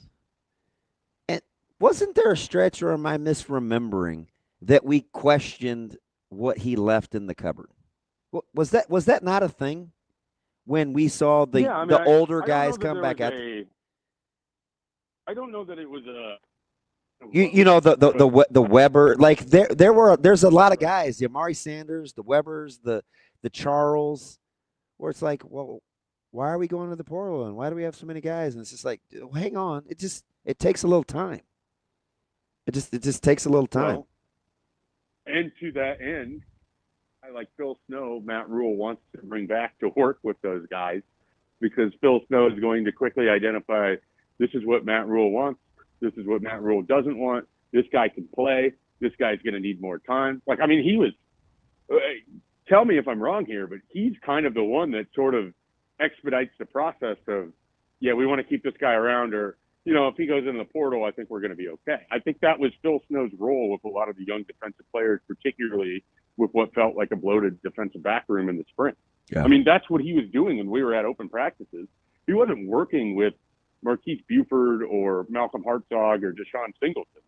He was working with Evan Taylor, with, all these other young guys, because he's trying to figure out what they have and then quickly be able to identify, and hopefully correctly, this is who we want to keep around. This is where we're going to keep an eye on. This is a guy that I think we can go ahead and. Yeah, what's the difference between Braylon Prude and Justin Rhett? You know what I mean, or something like that. Mm-hmm. That's what he's there. He's identifying your talent while they're practicing, and he's doing it because he's the guy that's most closely linked to knowing what Matt Rule wants out of his defense. That was Phil's role to me in the spring. Mike Schaefer, as we, I know this is the last time we're going to talk to you. This is like three good ones. Schaefer, I mean, you're definitely not chopped liver, but I feel like some land a little differently with me. You're trending in the right direction. We're talking about the secondary and your kids involved. Of course you're interested. It's not like this is. It's not really. It's not like. Well, in my defense, I'm the one that brought him up, so no, that's not what it is. I'm talking about your answers about. You know what, Schaefer? I take everything back I just said. Like, forget it. You just fell fat on your face. No, it's like I want you to feel good about things. Yeah, well, apparently not, because I was going to go back to your breaking down John Butler, but I mean, you had to get in your little comment. It's fine. Schaefer, before we let you go here, it is our last conversation before the season really starts. Wow, Schaefer. Can I get a win total out of you? Okay, so you guys know I've been pretty. On other message boards, I've been referred to as an Eeyore, as if I didn't predict 9-3 last year and was shoveling the Kool-Aid down the throats of every preseason radio interview that I did. And then I came in this year a little bit hesitant. I was at 7-5. I think I moved to 8-4. I think I finally did it. I'm up a full win, which is still probably less than other people, I'm sure. But I think they're going to. This is a weird answer. I think they're more likely to go 7-5 or like 9-3 than they are 8-4. Does that make sense? But I'm still going to say 8-4. I don't know how else to explain it. Like, I think it's either going to break out in a good way, or some of the same problems are going to mire them, and they're going to finish 7-5 with a very winnable schedule. So if they've got, I have no other way to. If they've got enough issues to lose 4, you think they lose 5, basically. Yeah, effectively. Like I just. But if those are if they don't have enough issues to lose 4, then they'll probably win 9. Basically summed up probably most succinctly. If it works, it's going to work really well. Mm. If it doesn't work, they're not going to be able to just get out of situations with wins. They're gonna give a few games away. All right, so Debbie. So I'm saying 8-4 as an average. Okay. Okay. I believe in the talent on this team. I need to see them do it on game days before I can sit here and go back to 9-3 again. That's our guy, Debbie Downer, Eeyore, Mike Schaefer at 8-4. Schaefer. Well, he certainly. I'm sorry. You certainly doused my fire, but it was long before the prediction. So I guess I'm back to riding with Ravi now. I would love to have my ego boosted yet again. Yeah, so, well, that'd be great. I'm sorry. There's always Ravi. I apologize. We'll try again next week. Mike Schaefer, Husker 24/7. We'll talk to you later, buddy. See you guys. Good to think we started out so positive, talking about Butler's comments. We had like 30 good minutes. We kept him 5 too many. That's where it went wrong. 5. We kept it 5 too many. It's where it went off the rails. Back to life. Back to reality. Back to life. Back to reality. Fudge. Are you surprised I knew that one? Yes, I am. Yeah, I don't know why I do. Pop culture enough, probably, for you. Well, I'd like to keep it popping. Yeah. All right, we're going to take a quick break here. Don't forget, though, when you're on the road, make sure you got that seatbelt fastened and make it click. It prevents injuries and saves lives, but only when worn properly. This message from the NDOT Highway Safety Office. We'll be back. More Hurrdat Sports Live coming up next.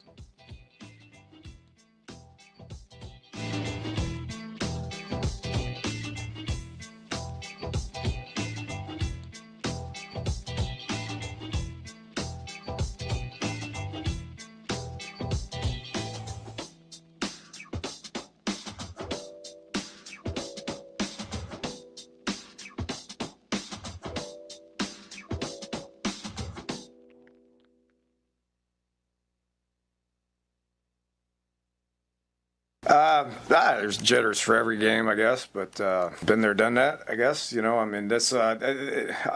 really love these, the early kind of neutral site games. I've always been a big fan of those. I think the players are excited about it. Fan base should be excited about it. We're at a point in camp where we can keep practicing if we want to, but we're not going to figure things out until we have a real game, and so we're ready for that. We've had a great camp. I had 21 really good days at camp, played a lot of football, covered every situation known to man, so to speak, and our guys are ready for a game, and so this week's all about just getting really comfortable with the game plan. I think Coach Rule did an exceptional job of not making game week too long, because I think you can make game week too long. And so this week we've just kind of focused in on Cincinnati and excited to get to Kansas City on Thursday.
neighborhood, just down the street.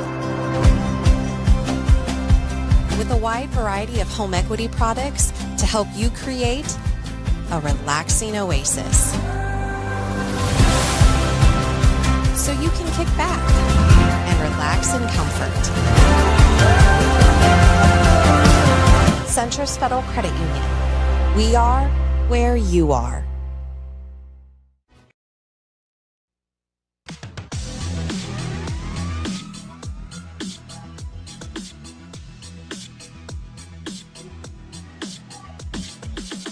You're listening to Hurrdat Sports Live. In the broadcast booth, Kyle Crook's on the call with Damon and Bennett. They're ready for it all. Jessica Cootie on the sidelines. She's got the scoop. Checking for the injuries. The team's in the loop. As the game kicks off and the whistle blows loud, the players hit the field. United, so proud. Go Big Red. Hear 'em chant, hear 'em cheer. Welcome back, Hurrdat Sports Live, presented by Centris Federal Credit Union. That's TV. I'm Ravi, Lulla, Hurrdat Sports Bongo. Don't forget, free kids meal with an adult entree. DB, did you ever think you would be featured in a country song? No, but I kind of like it. Shane, let that play a little bit more. Let's give Jim some love. Let that play, Shane. No, you don't have to play that part again. That's the only part I want to hear. I just want to hear Damon say over and over again. No. So I can, yeah. Okay, Schaefer.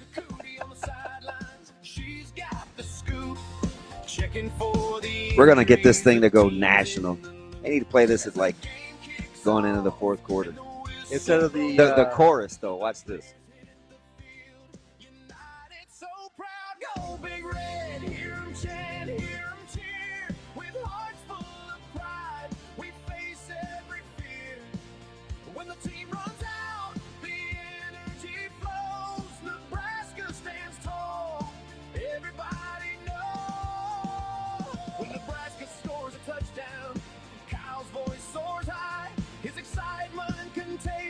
It lights up the sky. Damon and Jessica with fans on their feet, yelling "Go Big Red," making life feel complete. Every cheer. You don't like that? How many times have you listened to this song? You're like mouthing the words. This is a multi-listen thing for you. What happened? So he sent it to Jess and Kyle last night at Husker Sports Nightly. So, of course, the three of us, the three amigos, we had a lot of fun. It's you. Ed is extremely creative. So you're trying to get Jim with his what was the name of that song? I think it's called he calls it Nebraska Game Day. Okay, so you want Nebraska Game Day to replace the Cornhusker by the Killigans. I mean, you're not a big Irish jig guy? No, that's definitely one thing. And I'm not typically Damon Kowalski or Walt Benning. Big Walt guy. But man, actually, I mean, that's not my jam. You do give off some get off my lawn vibes every once in a while. I like alternate uniforms. Get off my lawn. He said a lot of lines in that movie, I'd like to say. Can I most of them I think get you fired from every job you have ever had or ever will have. Although it is 2025, so who knows? Maybe you can say anything now. Yeah. Can I give you a hot take here? Yeah. I kind of like the Killigan song. Yeah, you're out. I know everybody. It's fine. Everybody else hates it. It's just, can we just kind of gets me going? Yeah. I kind of like it. Well, you know, is that the one where it gets dark and the lights come out? And yeah. I just think we need to do something different. Well, I'm a big fan. Although I got something different we can do. What do we got, Shane? In the broadcast booth, Kyle Crook's on the cow. With Damon and Bennett, they're ready for it all. I mean, listen, the chorus is kind of catchy. I'll give you that. Like, Go Big Red. Like it's kind of, you know. You don't like that? No, I do. It's a nice chorus. Whatever. Takes a little build up to get there. T-Mac said, "What in the world?" I mean, I'm surprised he's not in full-fledged sphincter pucker mode. In your with his long horns getting ready to take in your the life, fit. did you think you would identify more with like a country singer or the Irish? Well, there is Keith Urban, you'll think of me, Yeah. which for a while got me through my first divorce. So I'll take country. Hopefully your only divorce. I'll take You shouldn't say country. first divorce. Yeah. Semantics. He said, what in the world? We have our guest here. We're joined now by Stephen Means. He covers Ohio State. Speaking of that Texas game for Cleveland.com. Stephen, how are you this morning? I'm good. How are you guys? Oh, we're just having fun, man. This is such a great week with so many games on the docket. It's hard to think that Ohio State and Texas could be talked about in addition to what's going on this weekend, but it kind of gets that feel. But at the end of the day, college football is back, and we're starting with the Buckeyes. That seems pretty fitting, doesn't it? Yeah, I mean, I don't know if this game. I mean, it's a heck of a way to start the season, right? Number 1 versus number 3, a rematch of a college football playoff semifinal, right? It's a heck of a way. I don't even know how else to put that, but that's a heck of a way to start the season for two teams who have so much new on both sides of the ball. Stephen, you mentioned all the new on both sides of the ball. Obviously, Ohio State, you lose your quarterback, you lose your both coordinators. Texas, the other side, you lose your quarterback as well. You lose a ton of talented receivers and playmakers all over the place. As you look at this matchup, what do you think is going to matter the most in terms of who's able to quickly get their bearings with new pieces? Yeah, it obviously starts at quarterback with Arch Manning and Julian Sand, two guys, Yeah. a lot of high. Who doesn't make mistakes? I don't think. Well, I guess from the Texas side of things, everybody thinks that Arch Manning is God's gift to the earth. But I think both of these guys, they've never really been in an environment like this. Arch has 2 starts under his belt, but they were against a D5 school in Mississippi State who, unlike what the rest of the SEC thinks, not every SEC school is that good. So this is a new environment for both of these guys. And so how do both of these offensive coordinators, Brian Hartline for Ohio State and Steve Sarkisian, who's still calling plays even though he's the head coach for Texas, how do they put these quarterbacks in a position where they can maximize what their strengths are while minimizing their weaknesses? Because I think the game might come down to which quarterback grows up a little quicker than the other and makes less mistakes. Interesting, because I was going to ask you, given how these teams are built, do you think we'll see Ohio State's back end, as talented as it is, overcome the new faces along the defensive line, or will we play to Sark's strengths and have that offense and his play calling overcome the new faces on Texas's offensive line? Which one do you think we'll see manifest itself first in this one?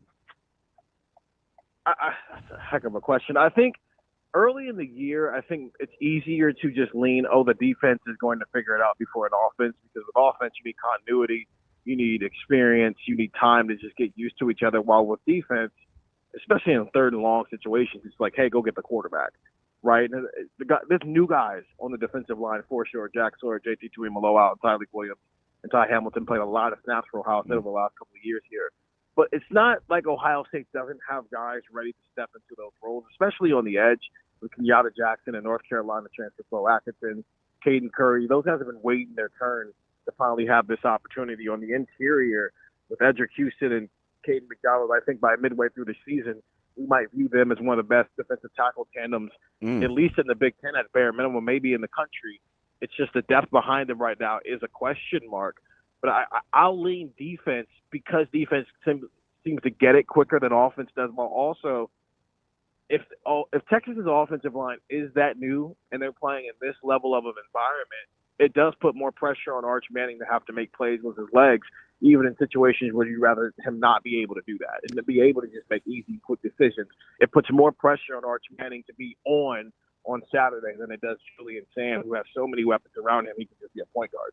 Let me ask you this, a little bit different way. Does Sark get the benefit of the doubt with the O-line than you would maybe give Hartline with Sand, given both those guys are both in new roles? I don't know. I mean, Hartline never called plays before. Sark's at least called plays before. So if you want to get benefit of the doubt, I think it's more with the quarterbacks and the skill positions than it is the offensive line. I wouldn't necessarily say that. Okay. Sark is a offensive line guru, right? It's the court. He's played quarterback. He knows quarterback play, which is why people think Arch Manning is going to be so good. I think the benefit of the doubt with Hartline is stemming from the fact that, yes, he's calling the plays, but his head coach is still an offensive coach by trade, and he's still running the Ryan Day offense. It's just a new guy pressing the button. And Brian Hartline has been so elite at literally everything else that goes into being an assistant coach that maybe you just add this to the list he's great at. But even if he's not, there's a security blanket of, this is probably not going to happen, but if Ryan Day wanted to take back the play calling, he could. Steven, I'm kind of fascinated by the two quarterbacks in this matchup, right? And sort of how they got here. We've been talking a lot about sort of the process and being competitive and things like that. It seems like Julian Sayin was in a real competition and battle to win the starting job, where Arch has sort of been anointed. They both had okay, go ahead. Yes and no. Okay. I would say that the guy we thought was always going to win the battle ended up winning the battle, but I do think for the sake of where the quarterback room is as a whole, I think Lincoln Kienholz did a good job of creating a world where if something were to happen to Julian Sayin and they had to go to Lincoln Kienholz, I don't think anybody would be losing sleep over it. I think it's more that than because if we all say for a year and a half Julian Sayin's going to be the next starting quarterback here, and then he ends up being the next starting quarterback, how strong really was the battle? So I just think Lincoln did a good job pushing Julian and making sure he actually had to earn the job versus just winning it off of lip service. So let me ask you this, because I have been sort of wondering about how much of a battle it actually was. Do you think at any point for the coaching staff, and I know I'm asking you to play mind reader a little bit here, do you think at any point for the coaching staff there was doubt that it was going to be Julian Sayin? No. And okay. Part of this is Ryan Day's process. I get it. Arch got named the starter the minute that Quinn Ewers walked out the building, and so he's had pretty much, yeah. So he's had 9 months of build-up of what the idea of what Arch Manning as Texas quarterback will look like. Ryan Day's never named the quarterback that early. You remember Justin Fields? We all knew he was going to be the starter at Ohio State. He didn't get named the starter until 2 weeks before the season opener. We all knew C.J. Stroud was going to be the next starting quarterback at Ohio State. He didn't get named until 2 weeks before the season opener. The Kyle McCord, Devin Brown, that was a real battle, which is why it lasted into the season. Will Howard comes in here as a fifth-year senior. We know he's going to be the starting quarterback. He doesn't get named the starter until 2 weeks into the season. Some of this is just the process of how Ryan Day goes about this. Yes, it creates real competition. It creates a world where guys have to actually win battles. But there's also an element of, I don't have to name my starting quarterback in May, so why do it? Why not let this thing play out and let these guys continue to develop before I name a starter? Because there's no inherent value other than us talking about Julian Sayin for 6 months to Ryan Day naming the starter any earlier than he does.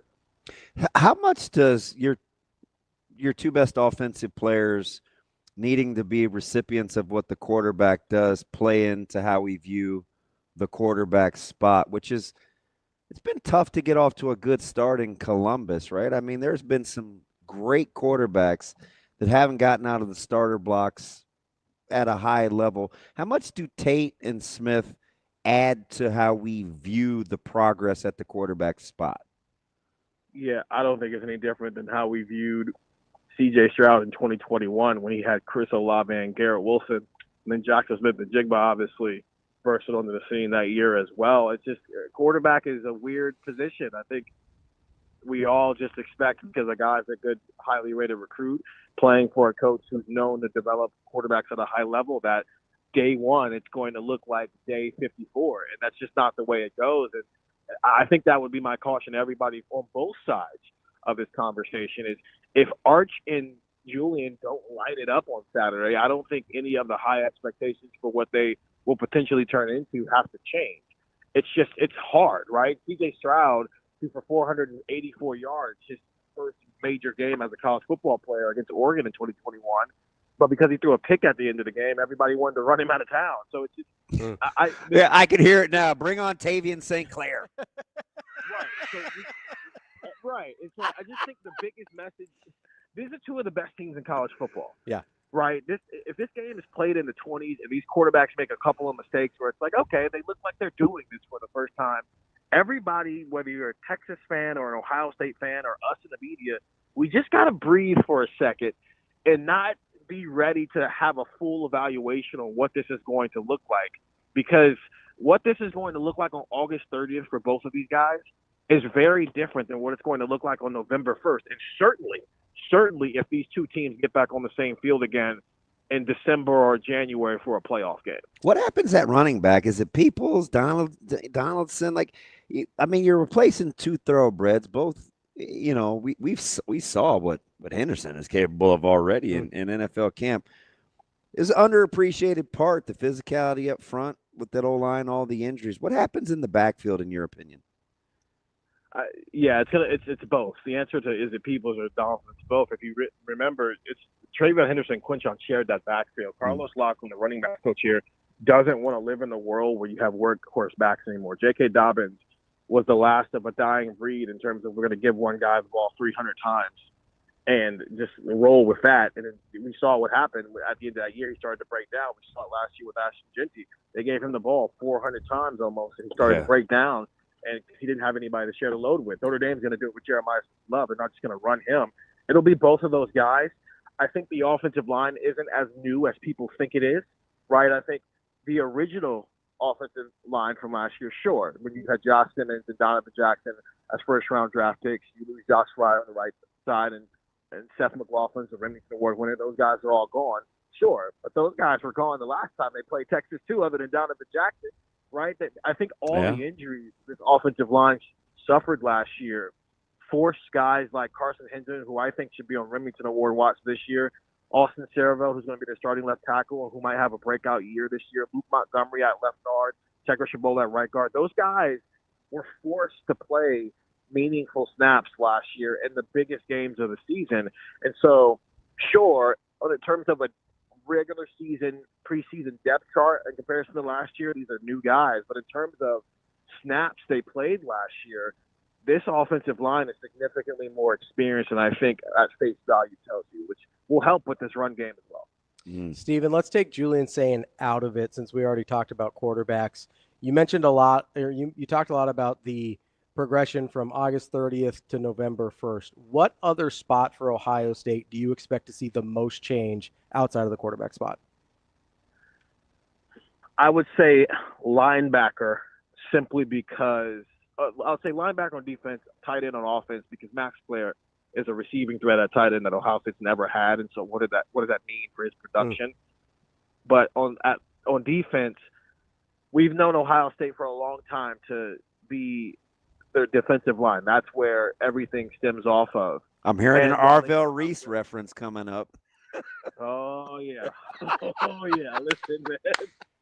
Listen, man. I keep thinking about the parallels of the last time Texas and Ohio State had a home and home. If you remember in 2006, I know James Laurinaitis had played in a bowl game the year before that, had a small role in 2005.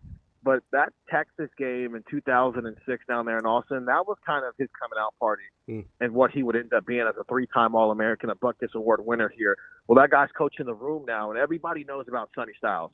Everybody knows about the athletic fruit that he is, a guy that was a safety that's now at linebacker. He's 6'4", 240, and can move like the wind. Everybody knows about that guy. And I understand Anthony Hill for Texas might be the best linebacker in college football. Those two guys, from the linebacker's perspective, are the guys everybody's coming to watch on Saturday. But don't be shocked if by Saturday afternoon, the end of that game, everyone's going, Sonny Styles looked awesome. Anthony Hill was awesome. But that number 8, Arvell, I knew it. Scarlet and gray. I knew it. Damn it. That dude, he looks like what every NFL player wants that linebacker right now. He can move. He's figured it out. He's gotten experience last year as the third linebacker. And this is, if we're looking for breakout candidates off of Saturday from guys we don't really know that well, Arvell Reese is at the top of the list. And he's from right there. Like, he's a Cleveland guy, right? He is, and I'm not just saying his name because I'm Cleveland.com, I promise. No, I get it, and I like to do my homework, right? I love film. Like, I wouldn't bring him up if he wasn't the guy that is intriguing. He looks the part. Yeah. Yeah. And I've had people in the building in the past years tell me once he figures out and realizes how good he is, people are in trouble. And I think this offseason he's figured out how good he is. Is 240 his real weight? Because he's a big boy. Yeah, he looks every bit of what he's listed at. Great. This is the most athletic linebacker tandem I think Ohio State's ever had, and that's all due respect to what they had with Bobby Carpenter and Anthony Slagle and AJ Hawk and James Laurinaitis and Marcus Freeman, and then some of the guys from the Urban Meyer era. These dudes are defensive ends 10 years ago, and now they're linebackers.